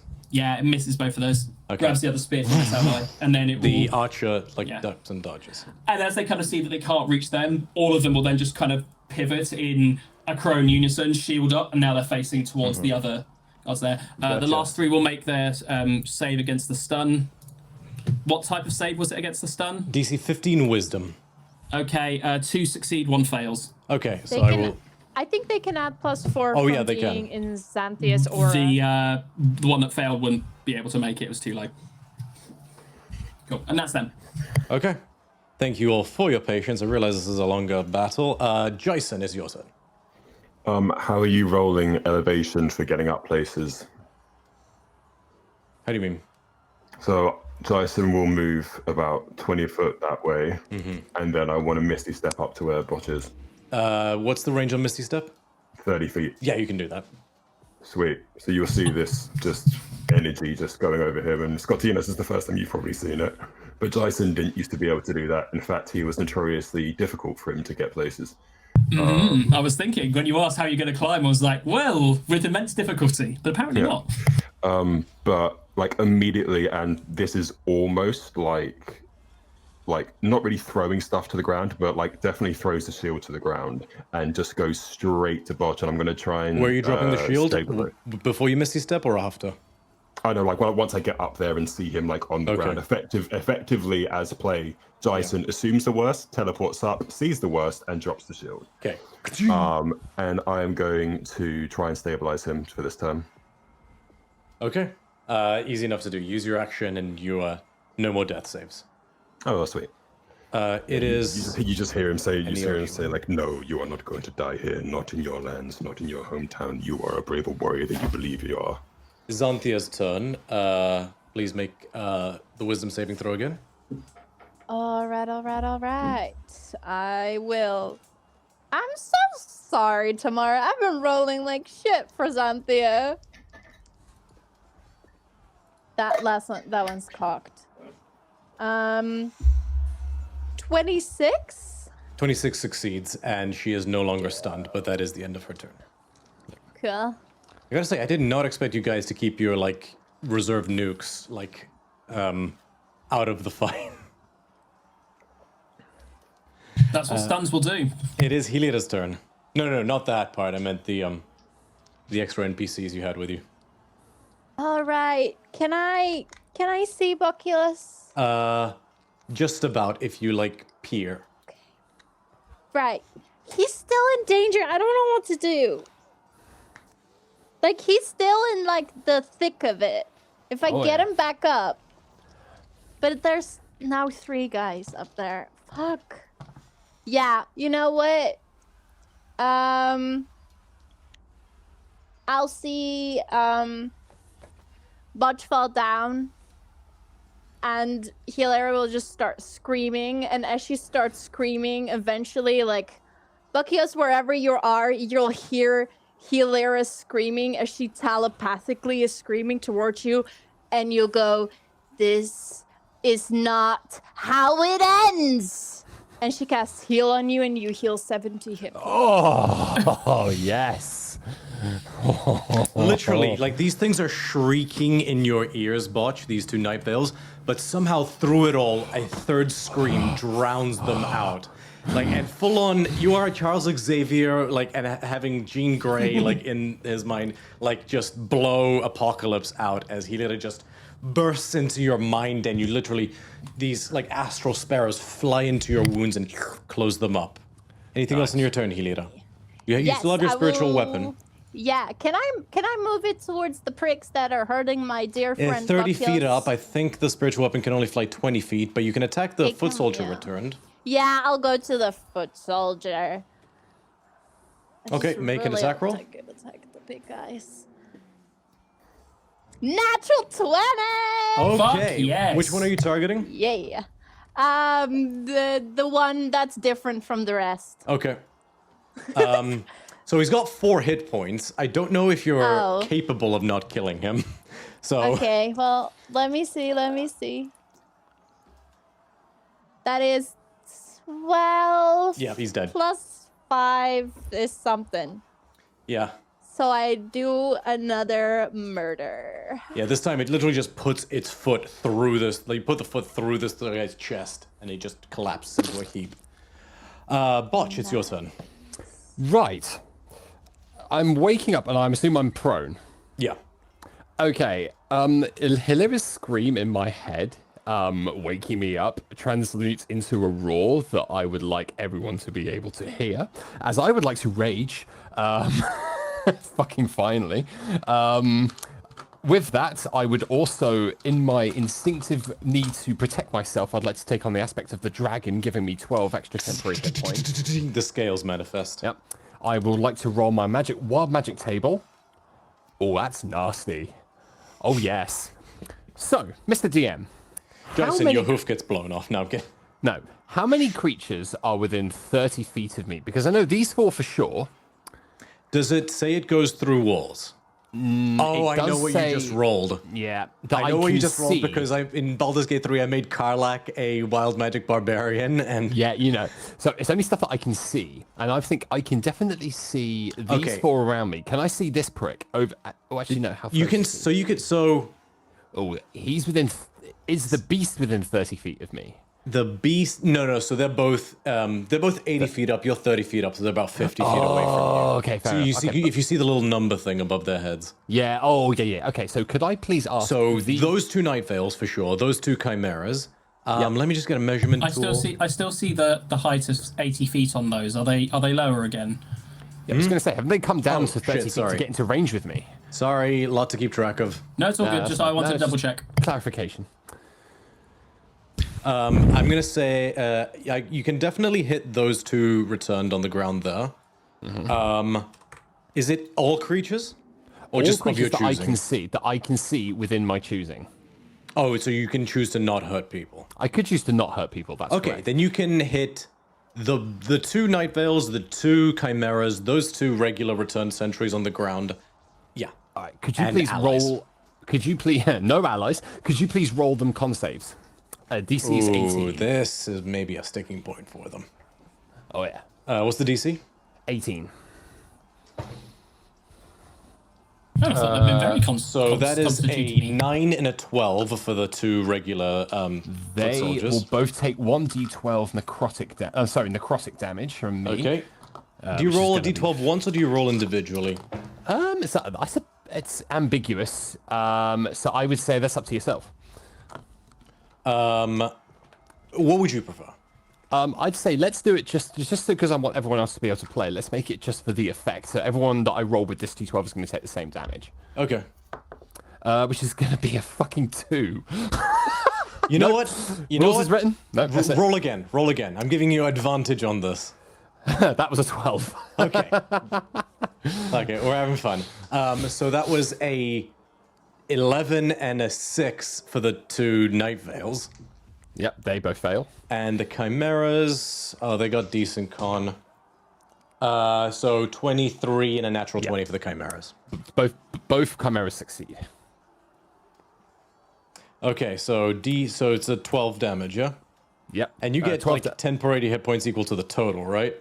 Yep, that's another 12 hit points. So I've just gained 94 hit points in the space of a few seconds. It's temporary hit points, right? So it Those are overrides your temporary dragon hit points. scales, right? Oh, Well, yeah, it's the same. It's not cumulative yet. So Yeah. it's just 12. So I only have 12. Still good. I'll tell you what. Just because I'm feeling generous tonight, knowing that that would be the case, would you like to take on a different aspect? Retcon it. I don't have any left. Oh, I've only got goat, and goat's not useful at the moment because I Okay. used my lion. Would you my like to lion save one the last- aspect? To then? their armor. Would you like to save the aspect? I will save the aspect then. That's very generous of you. No problem. 12. And 12. Those guys are immediately looking hurt. It's cool. That was your bonus action. Oh, bonus action, right. My first action, I would like to turn around to this prick on this Night Vale on the left here on this Chimera, and I'm going to Yep. stick him with Nimiras. Go for it. Yes, that's going to be a 30 to hit. Hits. Rather than natural 19. And that's going to be... Ooh, that's nice. That's going to be... that plus 13 is... That's going to be 26 points of damage on that strike. Damn. Like literally, like you split its bicep down to like the bone, and it's like Nice. just clutching. 26, you said, right? Yeah, 26. And sensing I've got a good hit off, I want to go for him again. Natural 20. Natural fucking 20. Oh boy. Oh, this is going to be nasty. Okay, this is nasty. This might hurt him. Okay, that's that and that. That's 14 plus 12 is 28 plus 10 is 38. 38 plus 8 for 46 plus 4 for 50 points of damage. 50. 50, yes. 2 brutal criticals. This one, you literally just you go for the same wound, and you literally like split its arm like down this way, so it's like literally just hanging like Nice. rags. It is so close to death. Ah, you sluts. All right, that's my turn. 5 hit points. Oh, I was so close. It is these two sentries' turn. They're basically gonna go for these hoplites. They are going to make 2 attacks. So that's one's a 16, and the other one is a. No, sorry. One is so it's 18 and a 11. 11 misses. So one hoplite takes 5 points of piercing damage from the spear. That's it. That's all they can do. It is this Night Vale's turn.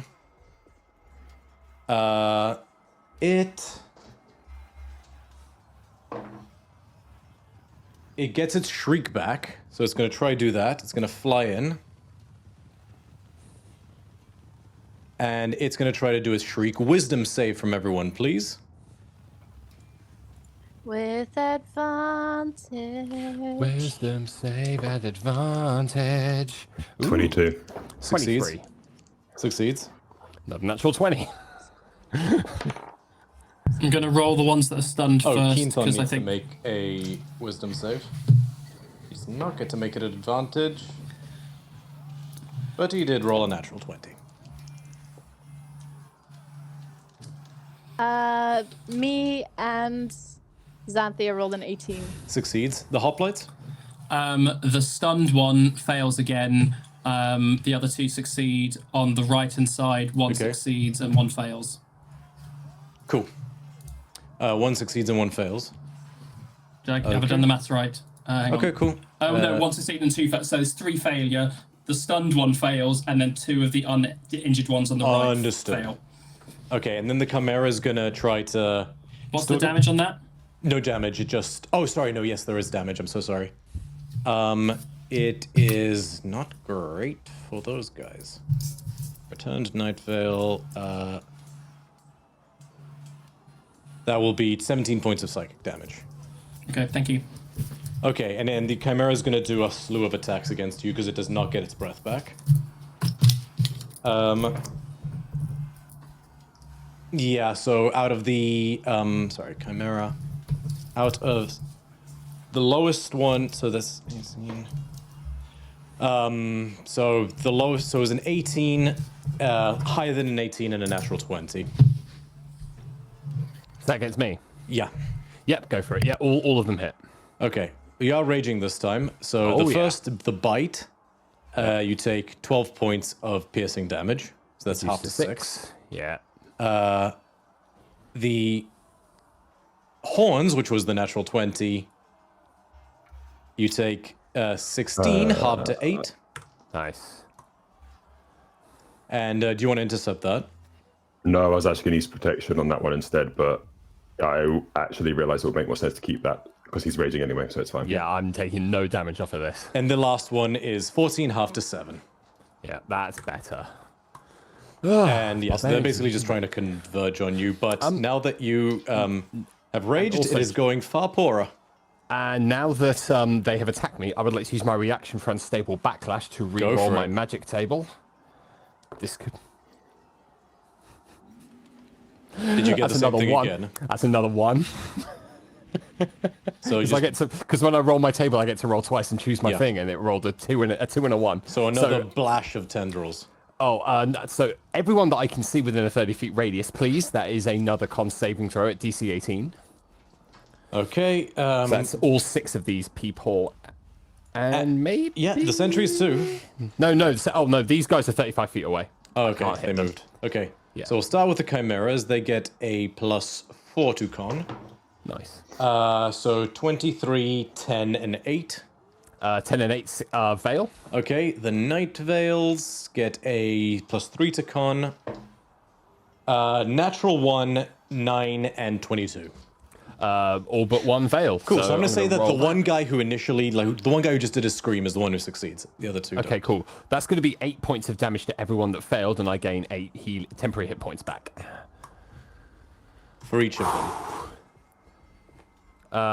No, not for each of them though. That's their temporary hit points is a single one-time thing based on what I rolled. Oh, how did you get 90 hit points before then? Oh no. So I got the 70 from Hilera. Yep. I rolled. When Oh, sorry. I thought you were raged, saying. I got. I thought you were saying that the sheer act, like I thought it was cumulative, so you got 90 No, temporary oh god, hit I points. fucking wish. That would be glorious. How do you That's want to do this busted. on that Night Veil that had 5 hit points? Oh, I want the tendril to wrap itself around the neck, squeeze, and I want the necromantic energy to make his head explode. Yep.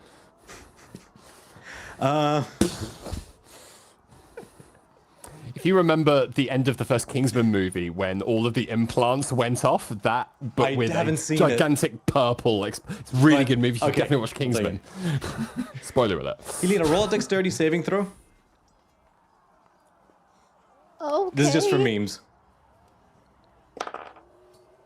5 Okay. plus it's my dex. +6, 11. Okay. You wrap like these tentacles, and like it's not just the neck; it is the entire torso, and it just literally just this like dark viscous blood. Hilira, you watch this gold mask, and you're like you catch it, and you're like and just throw it away. Nice.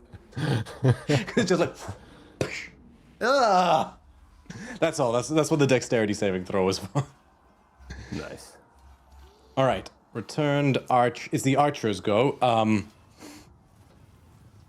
It's just gonna try to shoot. Their goal is just gonna try to shoot Hilira. 2 miss. One of them was a 23. You rolled really high. Yeah, that hits. Don't get 2. Actually, yeah, it's gonna use Archer's Eye for this. So you take But I haven't hurt any of them. 6 plus 1, 7 points of piercing damage. It's like just cuts your cheek and you're like, ow. That's it. It is Scotty's turn. Okay. What's the current height of all the chimeras? Are they all on the same? Yeah, they're all on the Height same range at the elevation. moment. They are all clustered in an area. Okay, stand by. I'm just doing a quick check of I'm just gonna ruin your map for a minute with some circles. Blood extraction? No, Vitriolic I sphere. don't think. Yeah, that's the one I'm looking at. I think, but I want to do it in such a way that's not. These gonna are fuck big over. creatures, and the riders are atop of them. I can tell you right away, you could angle it in such a way that you would miss your allies. Yeah, that's basically basically you would throw it above them and the acid would rain. Yeah, cool. Basically, that's it. We're going for acid rain, and this is as I'm kind of. Yeah, you do like an overarm throw. It's like it bursts and then it just starts raining acid. It's kind of like I've just lowered the thing as the hoplites have moved in. Yep. I see the archer kind of behind me, but I just ignore it, and I just kind of raise myself up another 30 feet, and and basically, so I'm now the same height as that archer. I'll look in that direction, and I'll open my mouth and realize I do actually have a mouth from this form, and a sort of serpentine tongue, kind of just, and I basically huck a small emerald in that direction, and it kind of just, and then rains down that acid. It is a dexterity saving throw from all of them, and I'm using a bonus action to cast this by using sorcery points. One of the hoplites says, "Not impressed. If I have the flu, I can do that too." Nah, I'm kidding. Okay, so what is it? Is it a dex save? Dexterity save, yeah. Ooh, DC is 18. Less good at those. DC 18. It's being cast at 4th level for relevance. So, both Night Veils, they all fail. They all fail. Everything fails. Okay, so I'll do the damage now, and then they'll take this second set of damage at the end of the next turn. So I'll just do it now. I'll do it in one go. 29 acid to start off with, and then at the end of their next round, it'll be another 10. Okay. But they get another turn before that. And with that done, I kind of turn over, kind of slowly, almost very Omni-Man, just very controlled, just rotating on the spot. Look over to the other archer, kind of smile, and then the monstrous nature of Scotianus' face kind of, and I'll rush forward and I'll take 2 attacks with the glaive. That is a 25 to hit. 25 does hit. For 6 points of slashing damage, and then a 15 to hit. 15 misses.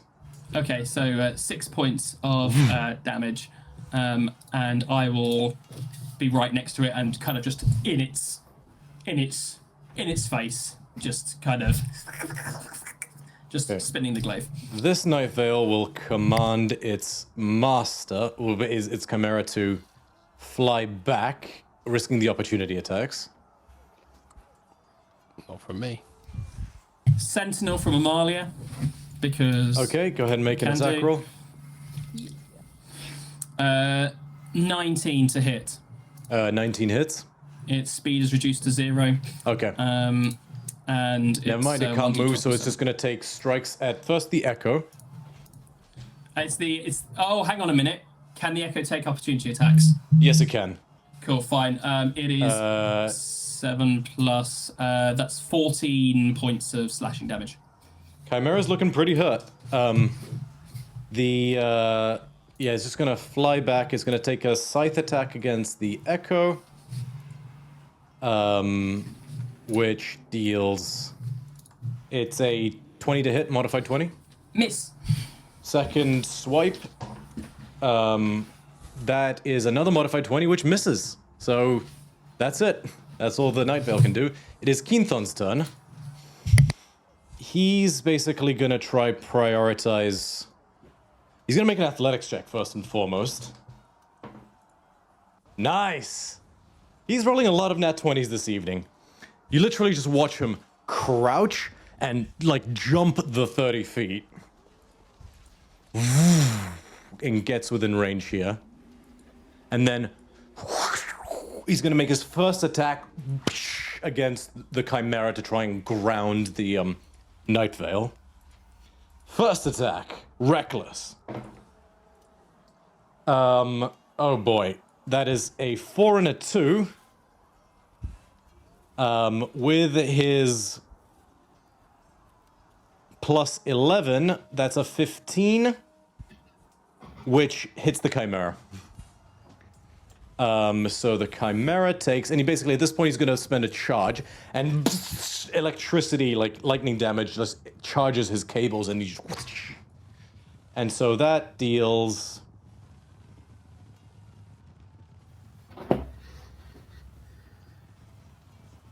22 points of slashing and lightning damage to the Chimera, followed by... I'm on Dark Sources sheet right now.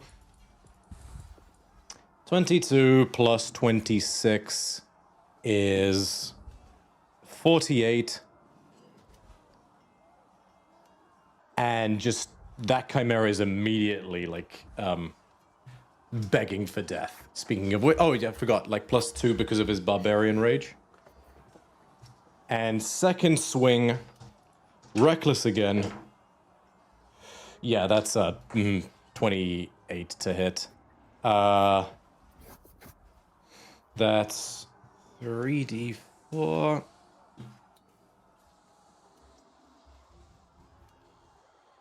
Plus 6 plus the... Yeah, that literally just enough to kill it. And this time, the second one, he just literally just... He combines the cables into one lash and he just cuts the Chimera in half at the abdomen and kills it. You're not going anywhere now. That's his turn. Does the rider fall off and stay on us, or does he fall down? He stays on the roof. Okay. It is Amalia's turn. I think Amalia is trying to get... is just resetting up at the moment. We may get her back. Do you want me to take it forward? Or do you want to take sure. it right now. All right, okay. Sorry Amalia. went on a little longer than I thought it would. That's all right. She's going to... The Echo will move... actually, yeah, the Echo will move up one and will again do a wave of attacks. I won't use an Unleashed Incarnation for her, but it'll be attack on the grounded fight. In fact, actually, moving forward 5, she's just going to focus on the two... the mount, the combatant that's mounted, and the one on the ground. So 2 on the one that's here, and 1 on the riders that is on a mount. Okay. Go ahead. Third roll will be the one that. Yeah. Third one will be the one that's on the mount. Oh, is she targeting? Sorry, the one who's mounted or the one who's on the ground? 2 on the ground, and then 1 on the guy that's mounted. Okay, perfect. She gets 3 attacks. The lowest roll on that is 19. Hits. Okay, so they all hit. So Just the way the one that just had its mount cut out from under it looks quite hurt. It's fine. She'll still go into it, even if it's just a coup de grace. So 2 attacks on that one. The damage on that. 32 points of damage in total. So I brought that up to say it's still alive, but barely. That's fine. I've already committed, and she does a strike on the other one. Okay. And so that is. Well, okay. I will point out. Sorry, I just because Amalia knows this and you need to be aware of it. I made a slight change to Moros because I thought it was a teensy bit underpowered. If Amalia deals the killing blow, there is no reaction required to absorb a soul. That's fine. She's mostly got full souls at the moment, so she's not too worried about that. Yeah. Okay, cool. Yeah, so I'm fine. And then it's another 12 points to the mounted combatant. Yeah, they're both looking quite rough. They're both like, just literally, Amalia does, literally, she does like these like almost like spin to win like Demacia, like League of Legends, just these spins and lacerates like the chest, and then just crunches, like just for the final one, just claws this return's face. Yeah. And then bonus action, second wind to regain 1d10 plus 15 HP. Copy that. Which I cannot add to her, but if you could add 20 hit points to her thing. I shall. Brilliant. Oh. Okay, perfect. Sorry, I took this. Yeah, sorry. I knew you were nearly there. You did good. Copy, Soul of your link. Wait, sorry, babe. The audience can't hear you just because I gotta change your link every time. But that's been done now, so you should pop up now. Yes, and you should be audible. Okay, cool. That is Amalia's turn. It is the Hoplite's turn. Okay. Most of these are stunned now, but the two that aren't stuck, I'm going to move these ones here first. So they need to get into the fight, and they can't really reach the one that's up that hill. So 5, 10. They can throw spears.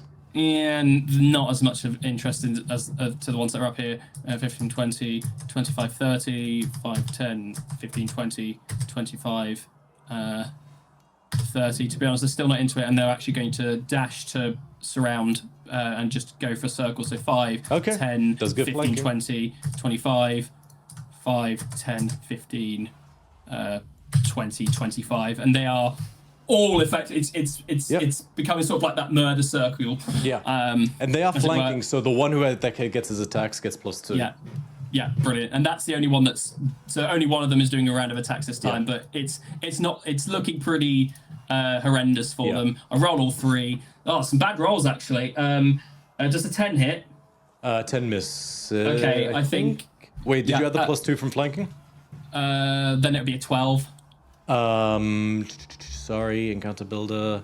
Turn sentry is, so they need a 15. They're wearing leather armor. Yeah, that's fine. Only one of those hits. Okay. But that's fine. And that is 1d. This is 1d8 +3 because it's a two-handed attack. So 1d8 +3. 1. 4 points of damage. So they all surround, but that's it. And then I'll roll the things for the defense to gain their thing. First one on the left will be the one that's fair. So the one that's on the left is still stunned. Okay.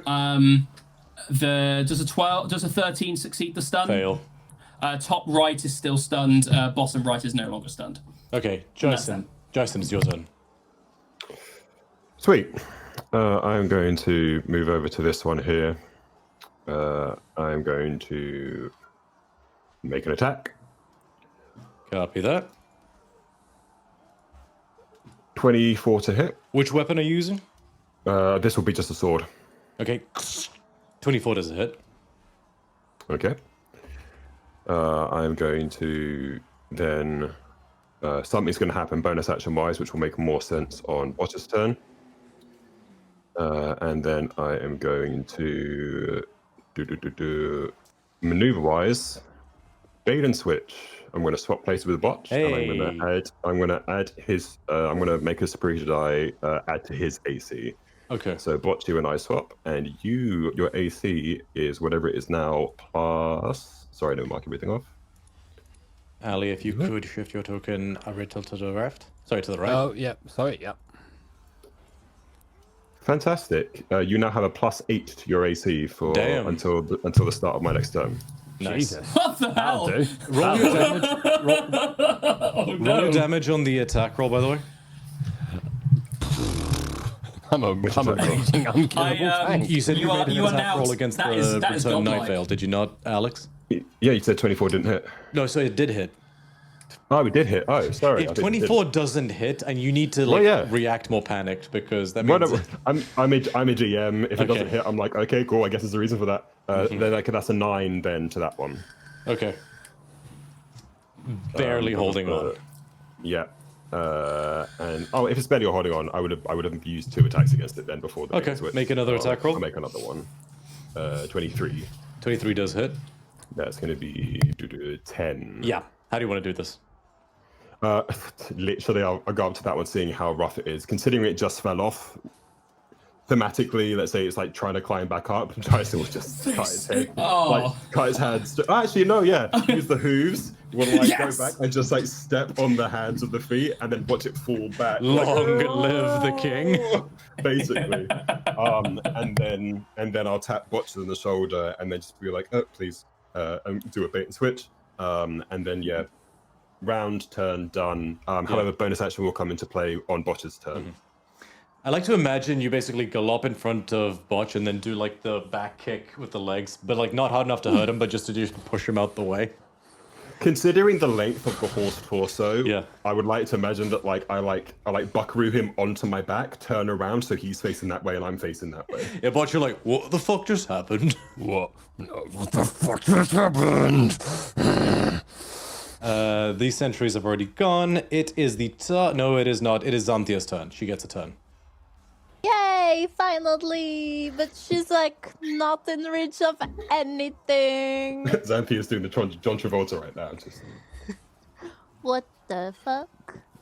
Yeah, I think Xanthi is just gonna like. Can she chill next to me? She can't really do anything. I think she's just gonna stand. Actually, She has one Wait. way of closing that gap, but it would be overkill. I think she's just gonna stand next to Amalia. I don't think I can move her token. Okay. 5, 10, 15, 20. Yeah, like next to. She has cantrips her. she can use.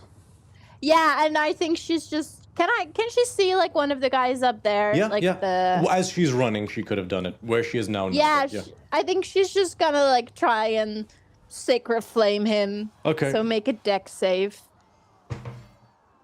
14. Fails. Okay. So he takes 3d8 radiant damage. That is 6, 9, 16 points of damage. He is looking very rough as well. All right. And does she have anything fun she can do for a bonus action? Bonus action? No. She could quicken spell another sacred flame. But I don't want to waste like her sorcery points. Okay. Yeah, no, entirely up to you. I'm just throwing things out Yeah, there. she's not my character, so I'm hesitant to do that. I think That's she's fine. just gonna do that and just stand next to Amalia and just kind of go, the weather's nice today. That's her turn. Fair enough. Hilira, it is your turn. Okay, it's my turn again. I didn't plan anything because I was planning Xanthia's turn.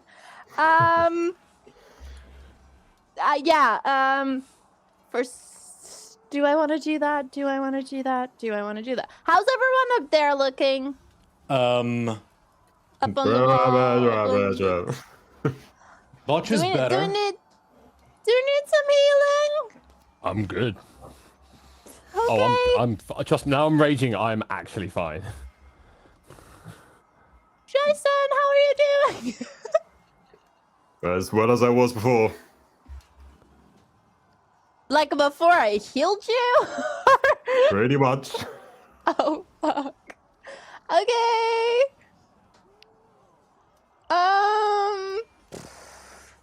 Frick. But it's Damn okay. It's okay. shit. It's okay. No, I don't want you to go down.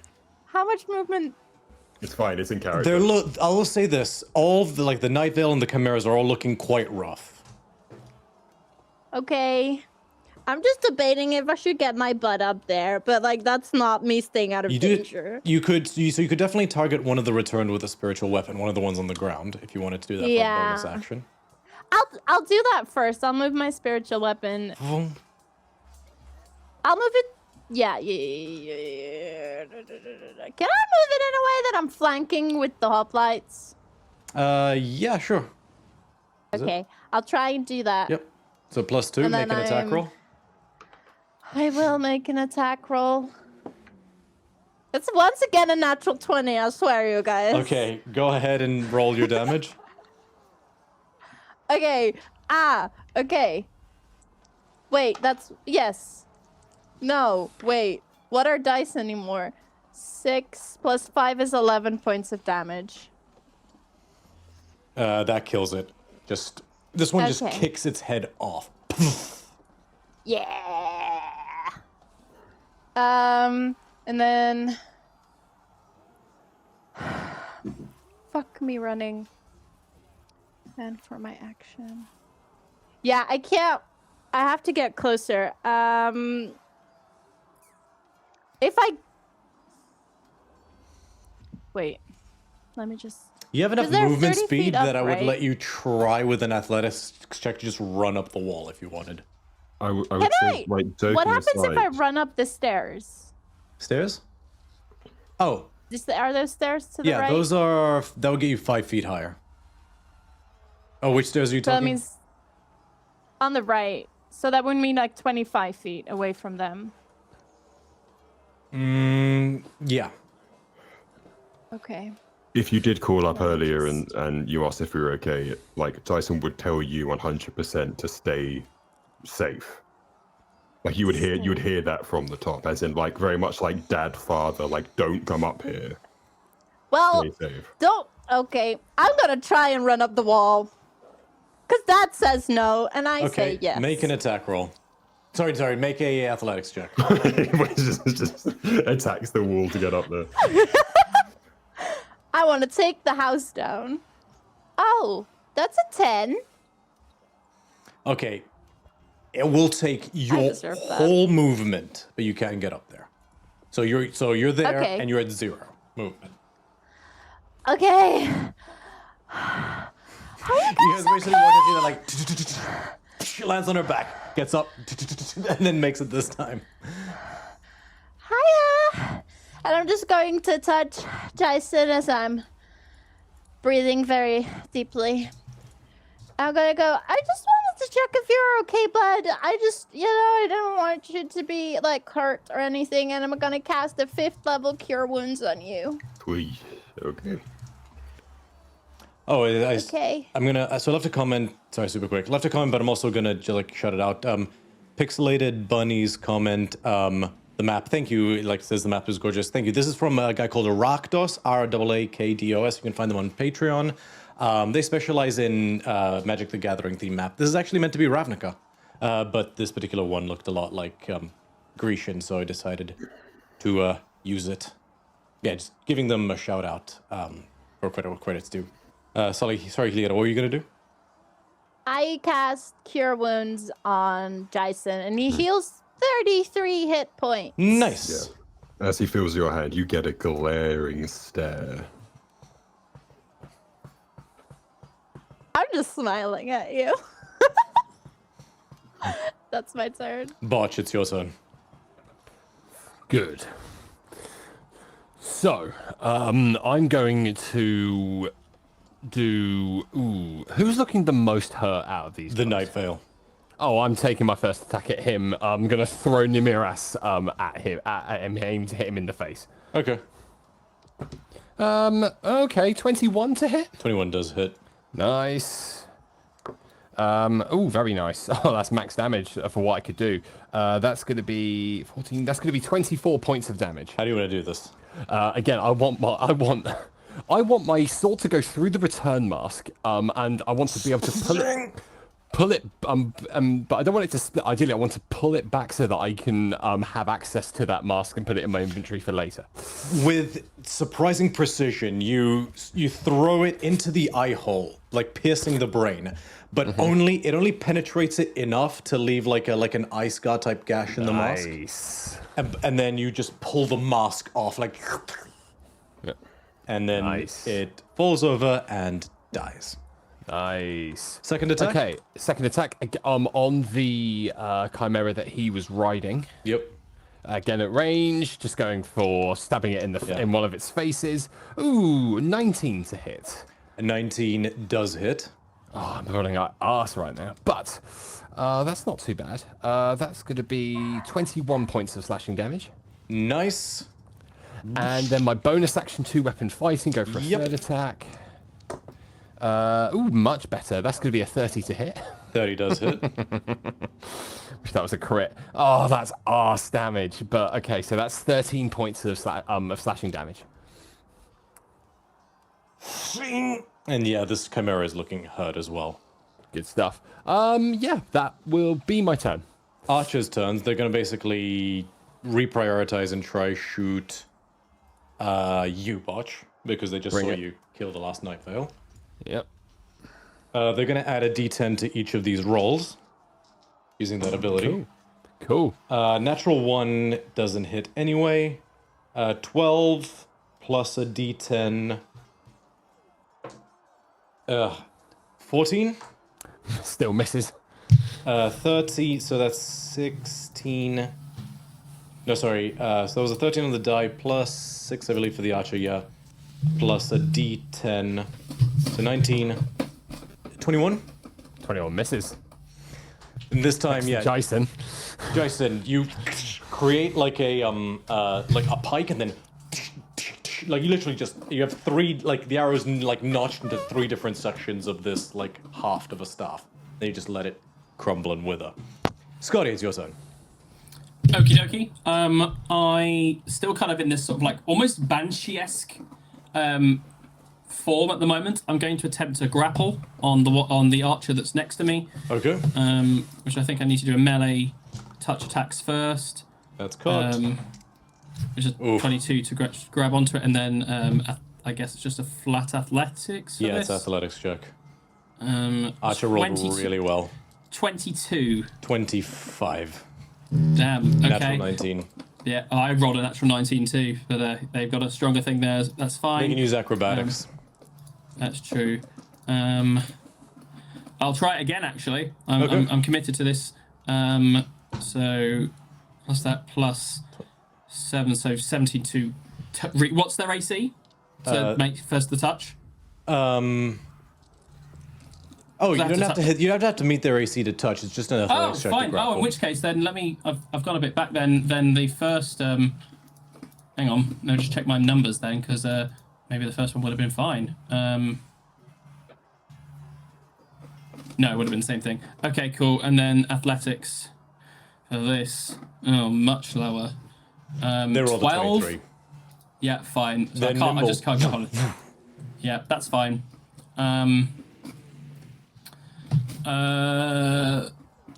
Bonus action. Who's within range of me at this stage? What's your range on Bardic Inspiration? I think it's 60. Keenthon, Amalia, and Xanthia. I might have just spoken out my ass. Let me just confirm that range, because that feels a bit far.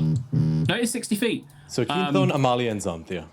While still kind of wailing on this one, Scutunus' head like twists unnaturally a little bit and kind of looks over towards Keenthon, and I let out sort of this audible like but he hears amidst the hiss in a sort of like soft feminine tone. Akros won't fall today, not with you by their side. Finish this. He looks at you. Demonstration. You're the one Elspeth told me about. And I continue. It's good to see the powers of Xenagos put to good use. And he's gonna just go in for another, just moves forward and is gonna do another lash, reckless, against the Chimera that looks healthier. That is a natural 20. That's going to get ugly. You're a Valabard, right? I am indeed a Valabard, yes. So he can put that towards damage. Yes. Okay, what is it, a D6? It's only a D6. He's gonna add the D6 because it gets doubled because he it a natural 20. So I'm gonna roll that D6 first. I need you to keep it in your head because I gotta do a lot of math right now. Yeah, you got it. That is a 6, so 12. Cool, that's easy to remember. Okay, Keenthon of Akros. First things first. He rolls. Oh Jesus. 1, 2, 3, roll. So that's 25. Plus 12. Yeah, he's going to dump 3 other charges to do 3d4 lightning damage. You're on 37 currently.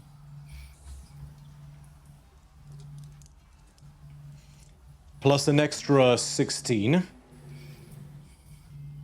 53. Plus his plus 2 barbarian damage. 55 total.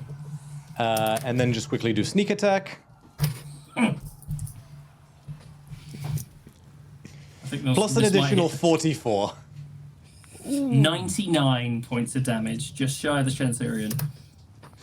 This time he literally, like, Botch, you've slashed twice at this chimera, and you go to raise it again, and you watch as like 3 different of these cables wrap around a different neck of the chimera. Nice. And then he just pulls, tightening the cable almost like a garrote, and then tears all 3 heads off simultaneously. I have never been more impressed and aroused. The feeling is partly mutual. Oh, so just aroused. You got it. Second attack, reckless as well. It's not going to be as glorious, unfortunately, because he doesn't have sneak attack, but That's still 2 18s to hit, so that definitely hits. And so he's not going to spend any charges on this one, so he's just going to do a good old-fashioned... Yeah, for anyone wondering, he has a special whip. Because it's technically like coils on his fingers, it does 3d4. So that's 17 points of damage on that one.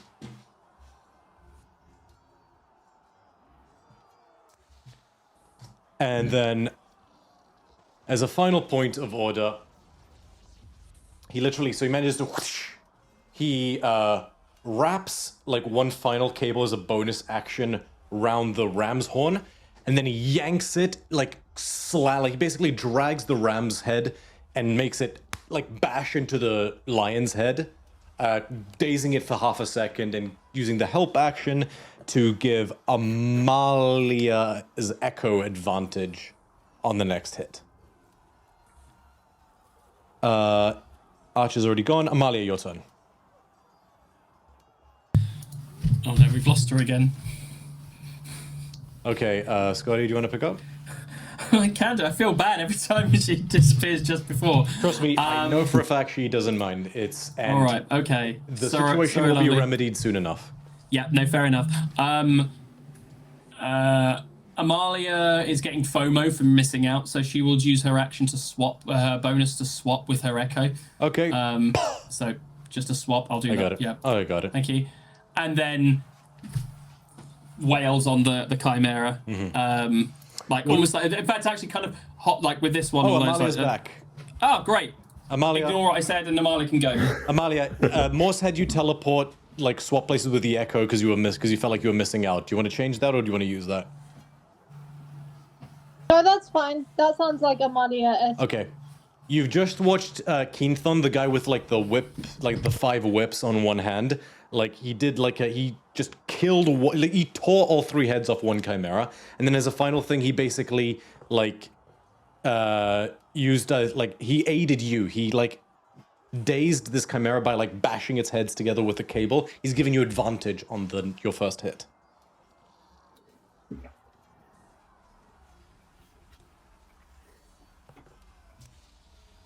I'm gonna have to roll in real life because D&D Beyond will not let me roll. That's fine. If I do click it, it might disappear. That's fine. You are allowed to roll in real life, you know that, right? We're not underwater, so there's no... Okay, so I'm rolling with advantage, yes? For the first hit only. Okay, so that's 18 plus 12. That definitely hits. That's a 30, so go ahead and roll damage on that one. The damage, where is my d12? Oh, here you are. Okay, that is 8 plus 7. That is 15. It's still alive, but it looks very hurt. Okay, second attack is a 4, 12, 16. 16 does hit. Okay, and then damage on that one is 9. Okay. Final attack. Natural 20. Yes, plus 12. So 32. Jesus. Go for it. Roll that d12 and times it by 2.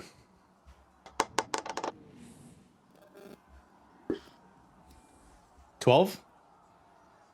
So 12 plus 7 is 29. It had 28 hit points. How do you want to do this? I killed the son of a bitch, and while I do it, I scream and roar and just... Yeah, it's so with Moros, it's less of a more of a like literally you guys watch as like hellfire seems to out of them, like purple hellfire seems to erupt out of the muzzle of the mask. Ooh. As You made it purple? Yeah. I love you. Love you too. As you literally, okay, I'm gonna tell me if you want to do something different, but I will run wild with this if you want me to. Let's go with your story first, and then we'll see if I like it. As you literally, like, you just bury your axe into the lion's skull. And as it's woozing, you literally just use the axe haft as a stepping stone, run across this thing's back, and then as you jump down on the other side of a building, you reach behind you and grab the tail, and then just do like a full-on, like 180-degree arc, pulling this thing by the tail, and just Gallagher it against the ground. Just... It's like a water balloon hitting the ground. This thing just... just scatters into a black, wet mess. You're not a Ravenclaw, you're definitely a Slytherin.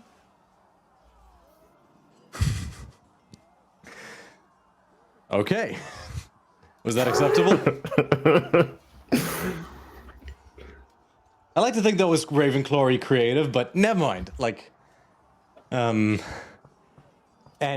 because you dealt the killing blow, literally you watch as this creature's soul gets... Oh, actually, no, this is a chimera. It has no concept of morality, so you can't absorb its soul. However, did you get a reaction back? She took a turn, right? And she didn't do anything with her reaction, right, Moss? Not on this one, though. Okay. You could have, if you wanted to, use your reaction at some point on one of the... Because I believe, yeah, both Night Veils died whilst you had a reaction. I'll let you absorb a soul if you want to. Yes, please. Ooh. We'll say that, yeah, that happened then. And that chimera is dead.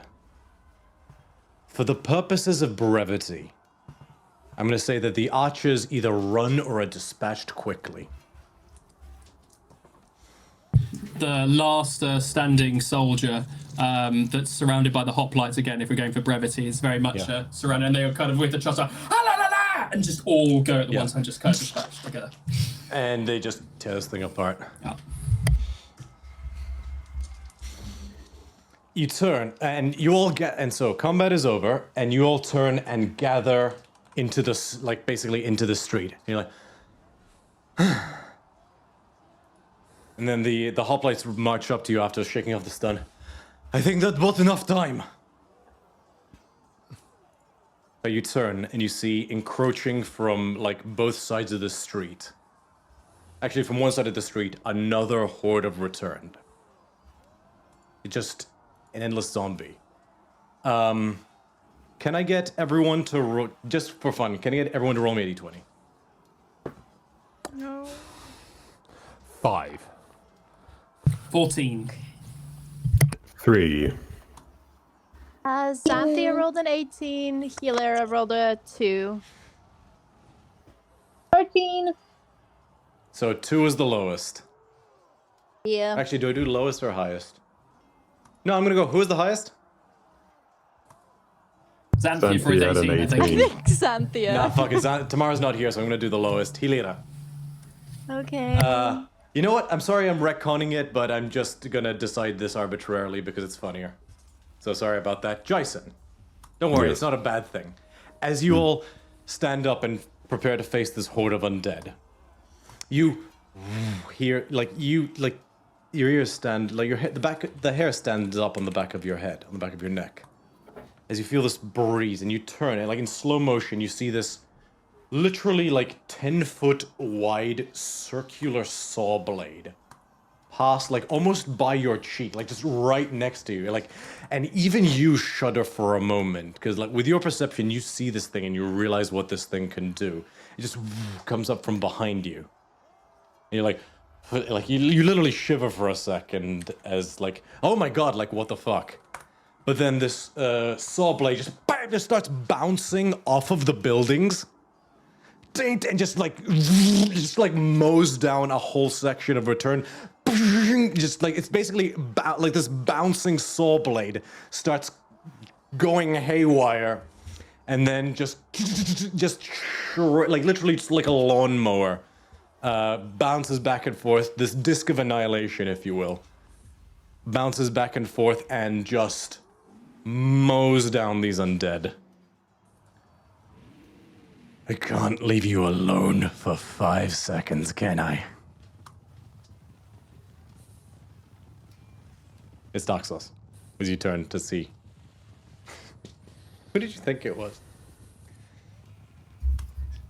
I do not know. I was like, who is this person? Basically having flung a disc of annihilation to just mow down another mob.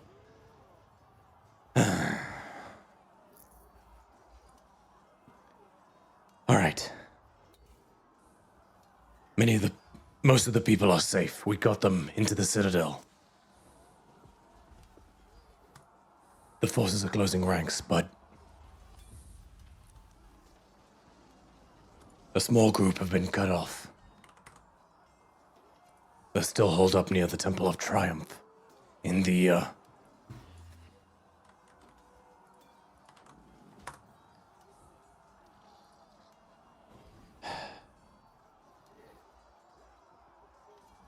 Exalted District.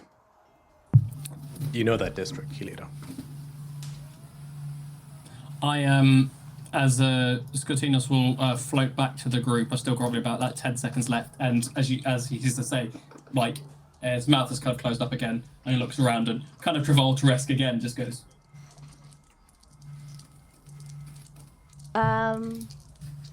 Hilera will run down from the building and run up to the hoplites and go, "Who was in that area? Who is fighting there? Tell me now." Lady Hilira,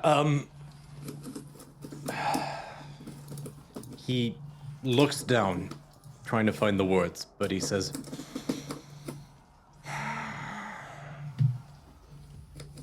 "Your father is leading a contingent there, too. He was trying to get everyone out. His was to clear that sector, but he got pinned down. We lost contact." Fucking men and their fucking egos. I'm gonna run back up and I'm gonna go, "My dad's there." Spell ascended on Tasha's, and I'll kind of land. I'm looking a lot worse for wear now, and just kind of looks and go, "Which way?" At this point, you see as well, just for context, Miletian forces have begun to move into the city as well. You've not been alone in this. Which and way? Just other Akroan forces. You know the way, Hilera. It's back towards the Temple of Triumph. The area they're speaking of is north of the Temple of Triumph. You would be able to lead them there very easily. Right. Let's go save my dad. Do I get any? What vibes am I getting off Hilera in terms of your father, like the relationship with your dad, specifically from this kind of this? Yeah, considering the conversation that me and her had previously, plus my insight, what am I getting from that as well? I think currently, Hilera's not hiding her emotions like she usually does. Usually she hides all her emotions behind a smile. Right now she can't. Hilera has a complicated relationship with her dad, but I think, like most people, everyone has a certain loyalty to their dad, and Hilera's loyalty is showing. Yep. Scotinos, if permitted, will place a hand on Amalia's shoulder and say, "Well, you best lead the way then." Amalia? Sorry, Hilera. Yeah. Before you do that, though, Keenthon basically whistles and then barks certain orders to various different members of the Akroan army, which are there are different groups here. You see also Molpadia. She is bruised and she has a big old cut on her cheek, but she's coming up to you guys in a chariot. We're winning. Slowly, but we're winning. And bark different orders, and basically different priests and clerics, war priests and things like that. You see a couple Miletian ones of Ifara, a couple of Iran clerics, basically at the behest of Molpadia and Keenthon will come to work on you guys for a moment. Who's hurt? Skotinos is pretty bad. He is now he's lost about half of his left horn. Okay, 2 priests will come to you and each do a 3rd level cure wounds. So that's 22. I rolled really good on that one. And 23, so 55. Say that again, sorry? 55. 55, great. That's put me to default, so yeah, I'm good. Okay. The horn has not recovered. The horn is still slightly Okay. stumpy, but he's looking much better. Who else is hurt? I'm quite significantly hurt. I have 30% of my hit points left. Okay. In that case, 2 more priests will come to you and do a 3rd level cure wounds. Just FYI, there's 6 priests in total, so there's 2 left.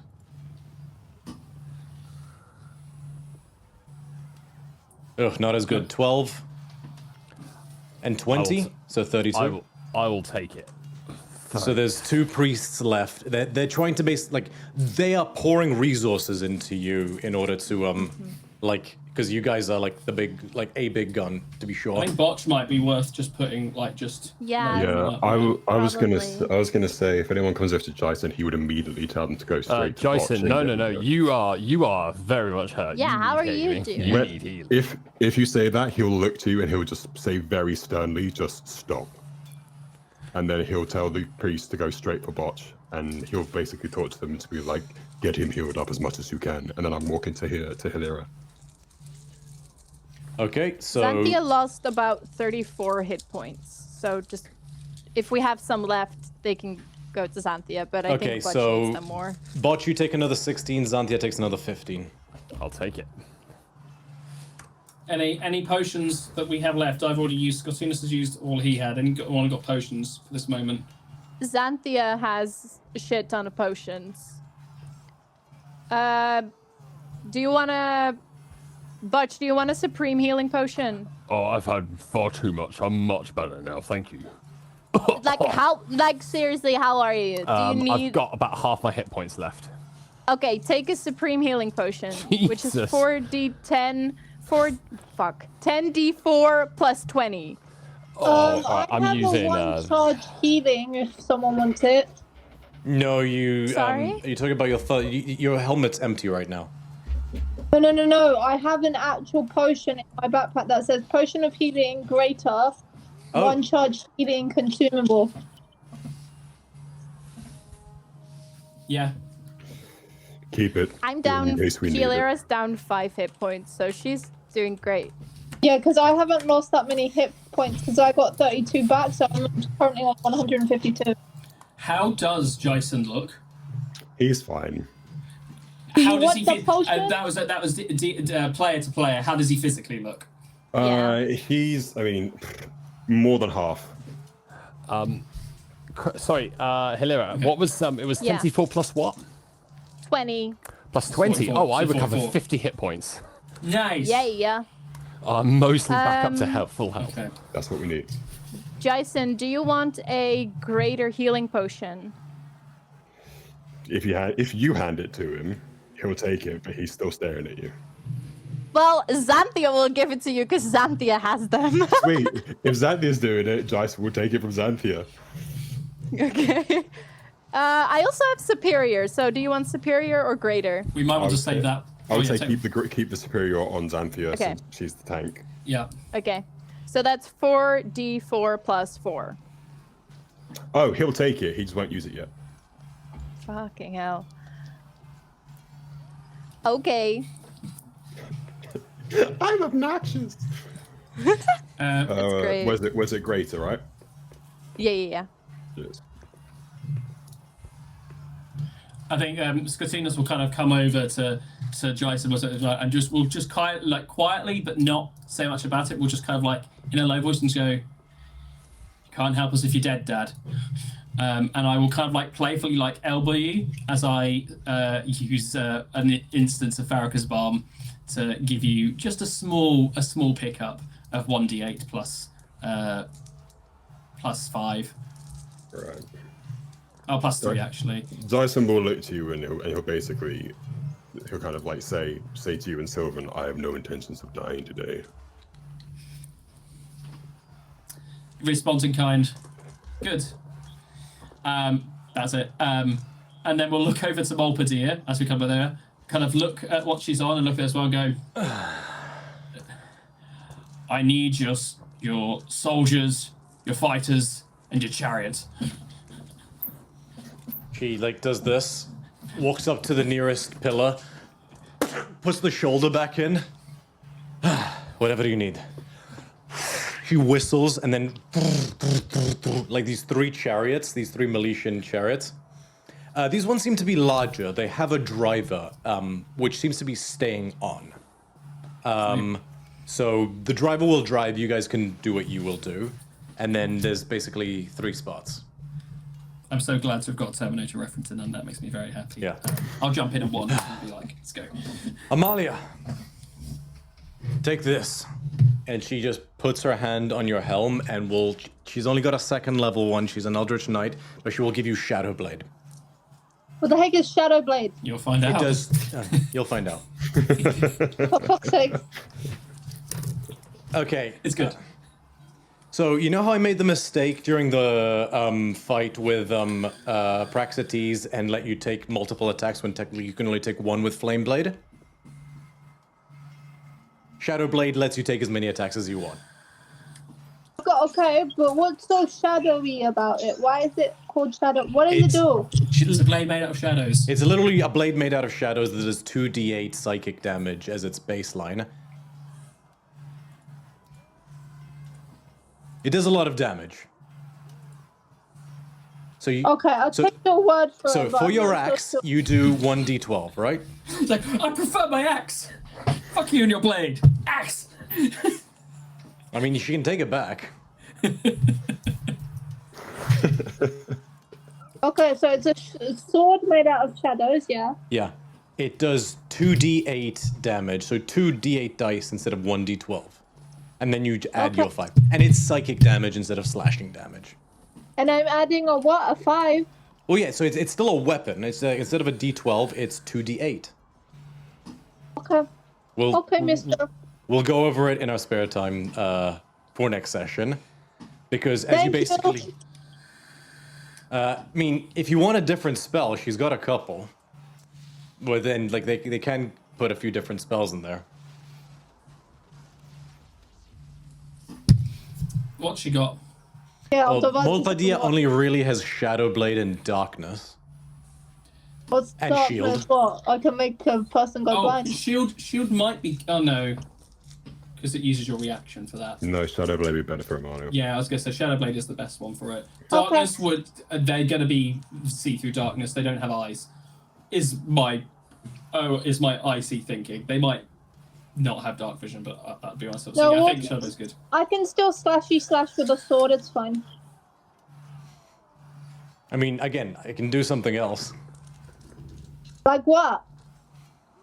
Okay, you know what? Fuck it. Again, tonight is the night of generosity because I just come back from a holiday. She basically, Molpadia says something and then speaks to a couple of the generals, and then a flame speaker who you actually. So these are actual priests of Purforos. You saw some of them in the mountain when you went there, but they do also exist as part of a Crowan society. Will place a hand on the helm and put a fire shield in there. Explain? Every time someone attacks you, they get burned. All right, there we go. There's a half key Yeah, cat. sweet, cool.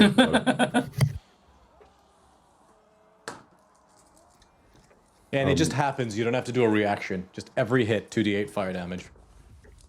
Whilst this is all It's happening, very smart of you. whilst this is all happening, Dyson's now like pretty much toe to toe with Lyra, like looking down on her, looking up, and like when you look at his eyes and his to you, there's a piercing like grayness to them where his focus is 100% on you, and he's just looking you in your eyes, almost like trying to see into your intent and your soul almost.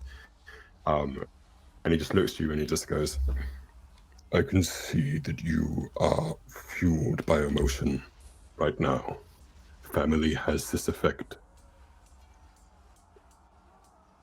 But do not make a reckless choice or decision.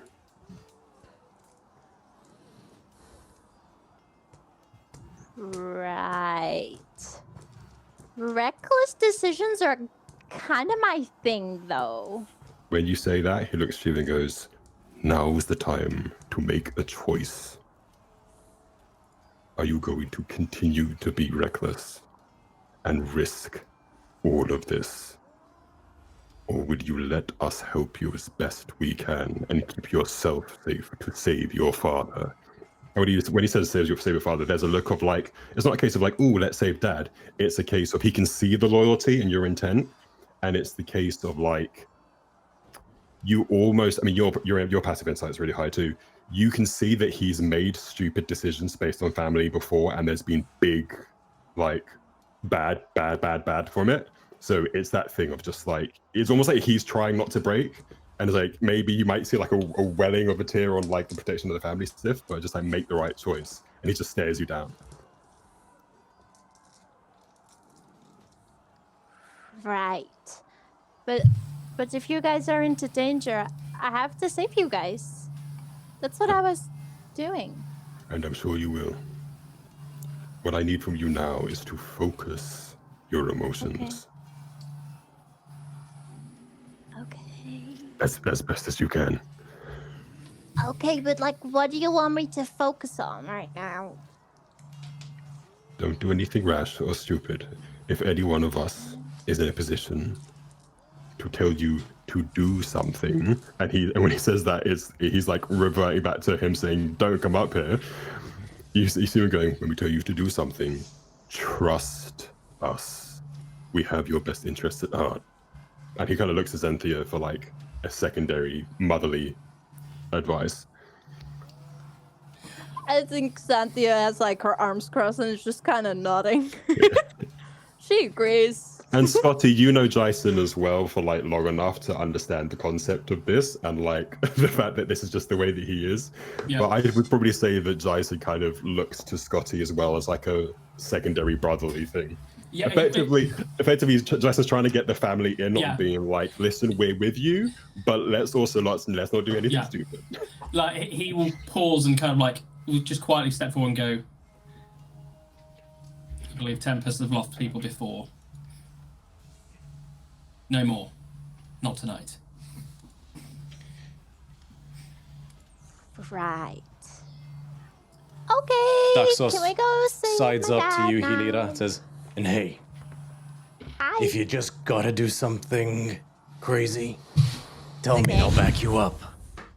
Okay. That's what we're here for. Okay. If you gotta do stupid together." That's true. Then Dad can be mad at both of us. Dyson hangs his head at Daxos just like, "This fucking boy every single time. Every damn fucking time." Listen, he looks at you, Jason. This is a battle. Shit happens. But he turns to you, Helira. He's not wrong, though. I know. Jason. You should know better than anyone that no battle plan survives first contact. Adaption and improvisation are instrumental. At the same time, you can't bicycle kick everything out the window the moment things get crazy. But why not? It's always worked. Has it? I've never actually died. That is not a benchmark to go by. The point is, have a plan. Believe just enough wiggle room to adapt. Have half a plan is basically what I'm saying. He turns to you, Jason. Fair? I mean, he's basically just like looking at Hilary and seeing her reaction to this, and especially when you say I haven't died, he just looks at you and goes, "None of that is going to change," and he puts his arm out to you. DM to you, Romeo. Mm-hmm. Oh. Yeah, I'll take your whatever. What's just happening? And this is purely for flavor text. He basically like hoists you up onto his horse part, and he basically just says, "Which way do we go?" I'll say super quick just to interject. As Scortina says, Tempests have lost people before. There's this weird, just this buffet of wind that picks up for half a second, and that's it. He's back.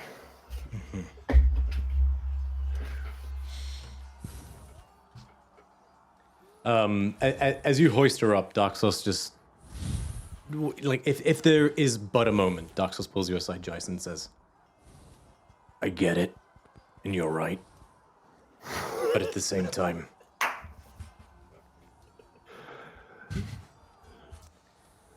But at the same time, people have to play to their strengths. Regimented discipline and coordination is yours.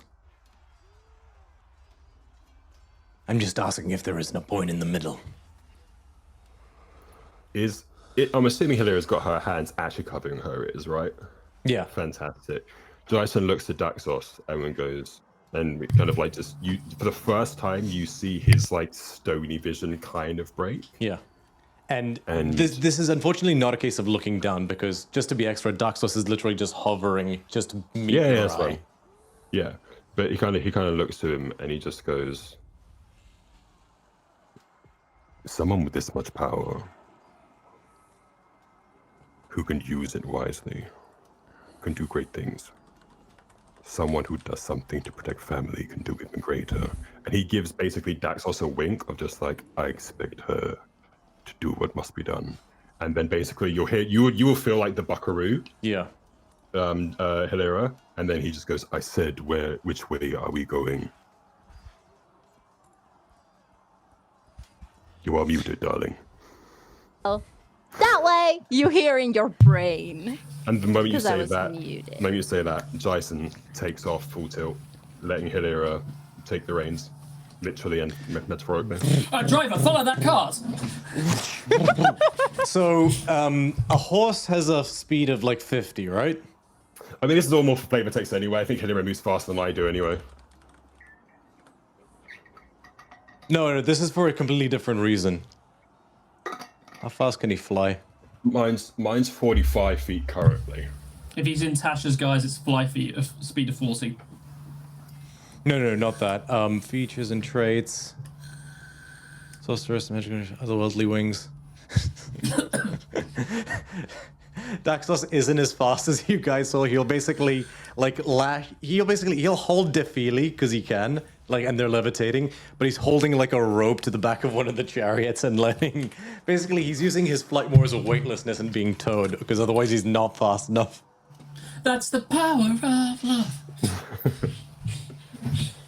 And as you all charge off down into the city streets, into this city that's still much embattled. Many of the dead have been cleared, but some still remain. And as you charge off to save the last of the survivors, that hopefully includes Hilira's family, we're going to end tonight's session there. Thank you guys. It was a bit of a longer one. I did intend to have a break at some point. It just kind of like didn't fall that way. So I appreciate you guys for sticking it out. We will pick up next week in what has definitely been a bit of a this has been a marathon in terms of like combat content. So I do appreciate you guys sticking it out. Don't worry, there'll definitely be fewer, like, I'm gonna work on it and try to sort of clean up the action economy so it's not as dragged out going forward. Yep, we will pick up next week for more battling. Before I forget, Botch, your AC is now back to normal because it was only Yeah. for that turn. Just so Oh you're yeah. aware. Yeah, of course. Oh, I wish it was 24 forever. I know. I said I don't want you going into battle next week and like I've got an AC of 24. I'm just gonna run straight in. Trust me, he's Oh, gonna why need gotta an break AC of balls? 24. Oh boy. He said evilly. Noted. Oh yeah, everyone levels up to level 16. Oh, Hey! Wayo! Which for a Mali, I know for everybody that's an ASI, right? Think so? I'm actually not sure. Oh right. Actually, Might not be for me. for everybody who's got a full class, that's an ASI improvement. Yeah. Yeah. Nothing for me but just goodness and spells. I mean, if you took that 4th level in Bard, you'd get an ASI, but then you'd never have. Because now I have access to. You get a 2nd, 7th level. I can now play with 7th level spells. Oh. And this is good. It's By the way, did you see that a new blood spell I added? Oh, I did not. I will have a look. It's a new Benevolent Evil one. I'll have a look. I'll we'll have a look. I might have seen it. We'll get into it. But I believe Botch, Hilira, and Amalia all get an ASI. Oh, yeah. I'm slightly nervous as to what you're going to do with it, but should we roll for hit points? We've never done that on camera, I don't think. Oh, fun, yeah. I'm going to take... Alrighty, let's go. Level in Barbarian. Oh, cocked. It was almost 11. That would have been nice. Ooh. I will take 10 hit points. Nice. 10 total or Nice. 10 plus your con modifier? It's 10 plus my con. Okay, so you rolled a 10 on the die. Got it, yeah. So 15 more points in total. Perfect. I have over 200 hit points. Amalia, roll a d10.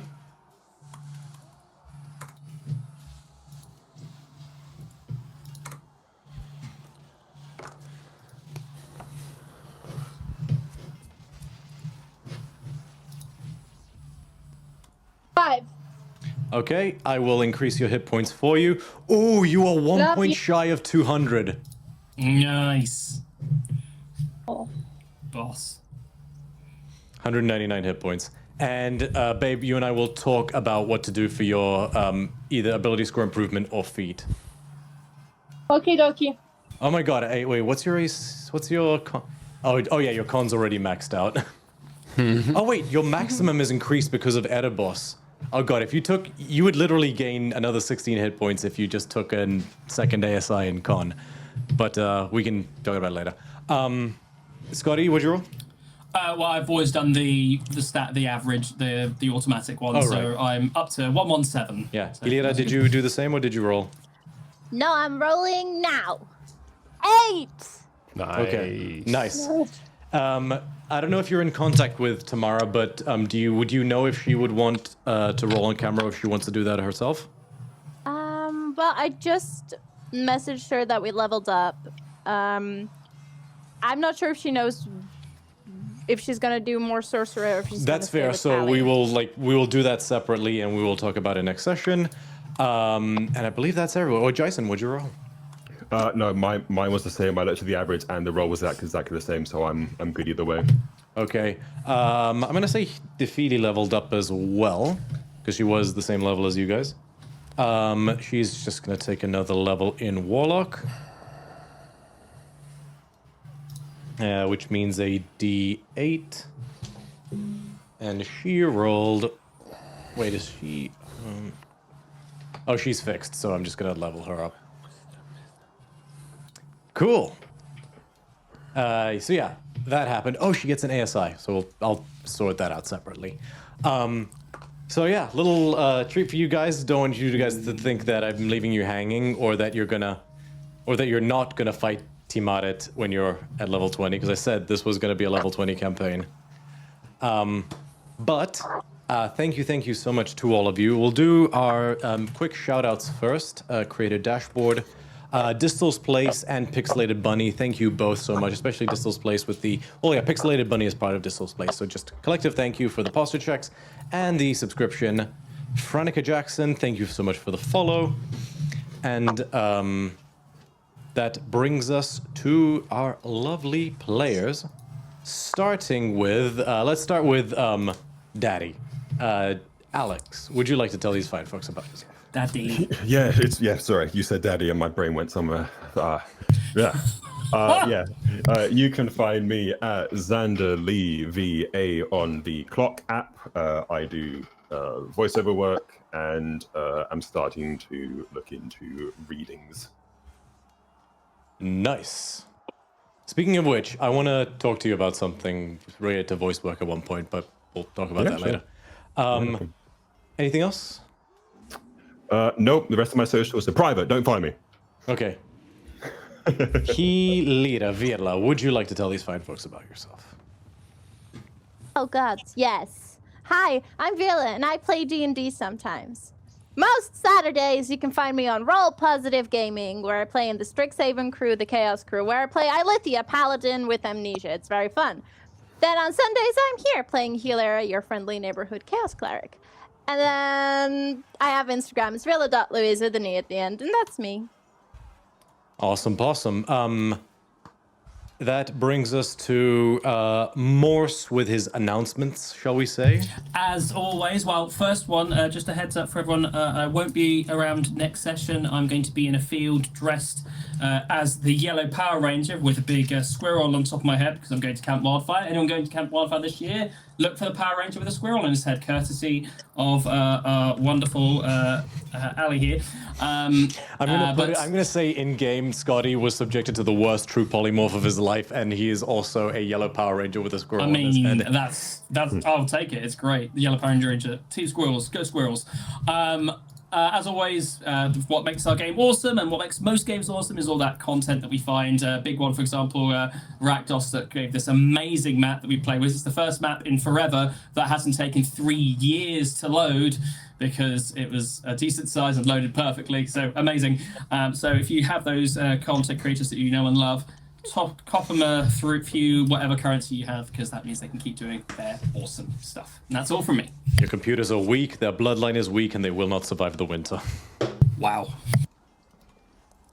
Except for you, Ali. What? That was a compliment. I know your computer's strong. Thanks, pal. Appreciate it. And actually, Alex, I assume you got a fairly decent PC too, but I may be mistaken. I have a brand new M2, so I'm happy. Nice. Air or Pro? Oh no, this is a mini. Oh, fair. Yeah, that mini's pretty good.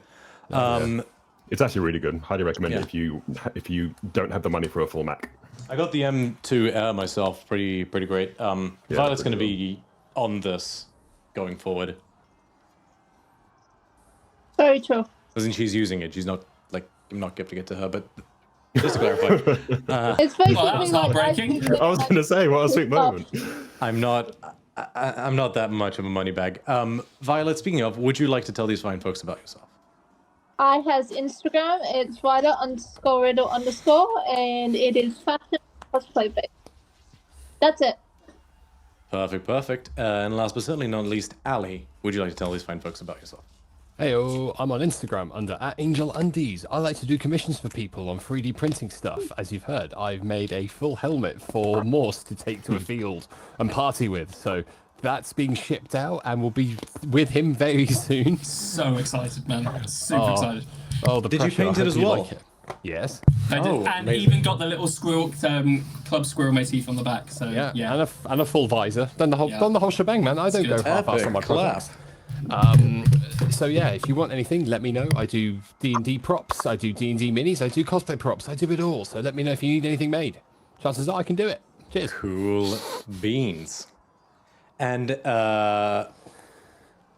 you can find Tamara at mar_innated on Instagram, and it's mar_innated on TikTok for all her socials there. And she'll be back ideally next week, your favorite paladin, to kick some ass and have anxiety.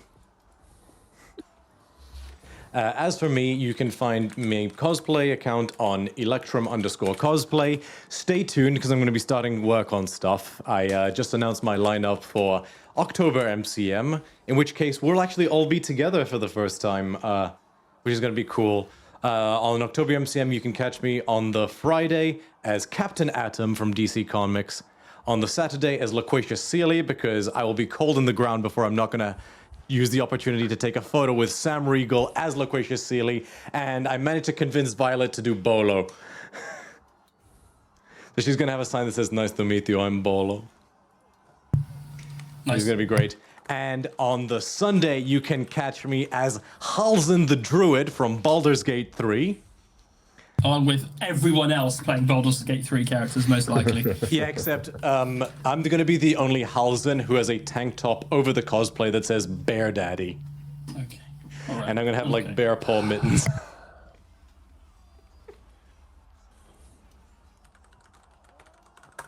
You got to do it. Like literally, when I saw that like cutscene when they did the the demo, I was like, yeah, no, that's a cosplay that's happening because that's gonna be hilarious. And you can catch all the show socials at DC30 Official on all platforms: Threads, Instagram. You can join our Discord as well. I will link that now, which is So yeah, that's the link to our Discord. But yeah, you can find Instagram, Threads, YouTube, DC30 Official. If you search DC30 Theros, you'll find us on YouTube for all the old VODs. And if you like this content and you want to see more of it, you can join our Discord where I, release all the tokens that I've kit bashed for these sorts of things. Goes in for the game, the ones that I have the permission to release. And I will give, again, a moment to shout out that I had the privilege of collaborating with Keora, the content creator, for a fantastic high-resolution token of Tiamat the Murder King that I'm gonna throw at these guys at some point. Do check it out on Keora.com or Keora on Patreon. CAEORA. It's a really cool, really high-res token. It's his first challenge rating 30 token that I had the very great pleasure and privilege of designing the stat block for. And that brings us to the end of things. A huge thank you to everyone out in the audience. We hope you know that you are loved. We feel the love, and we appreciate it. We are DC30. Have a good evening. We'll see you next week.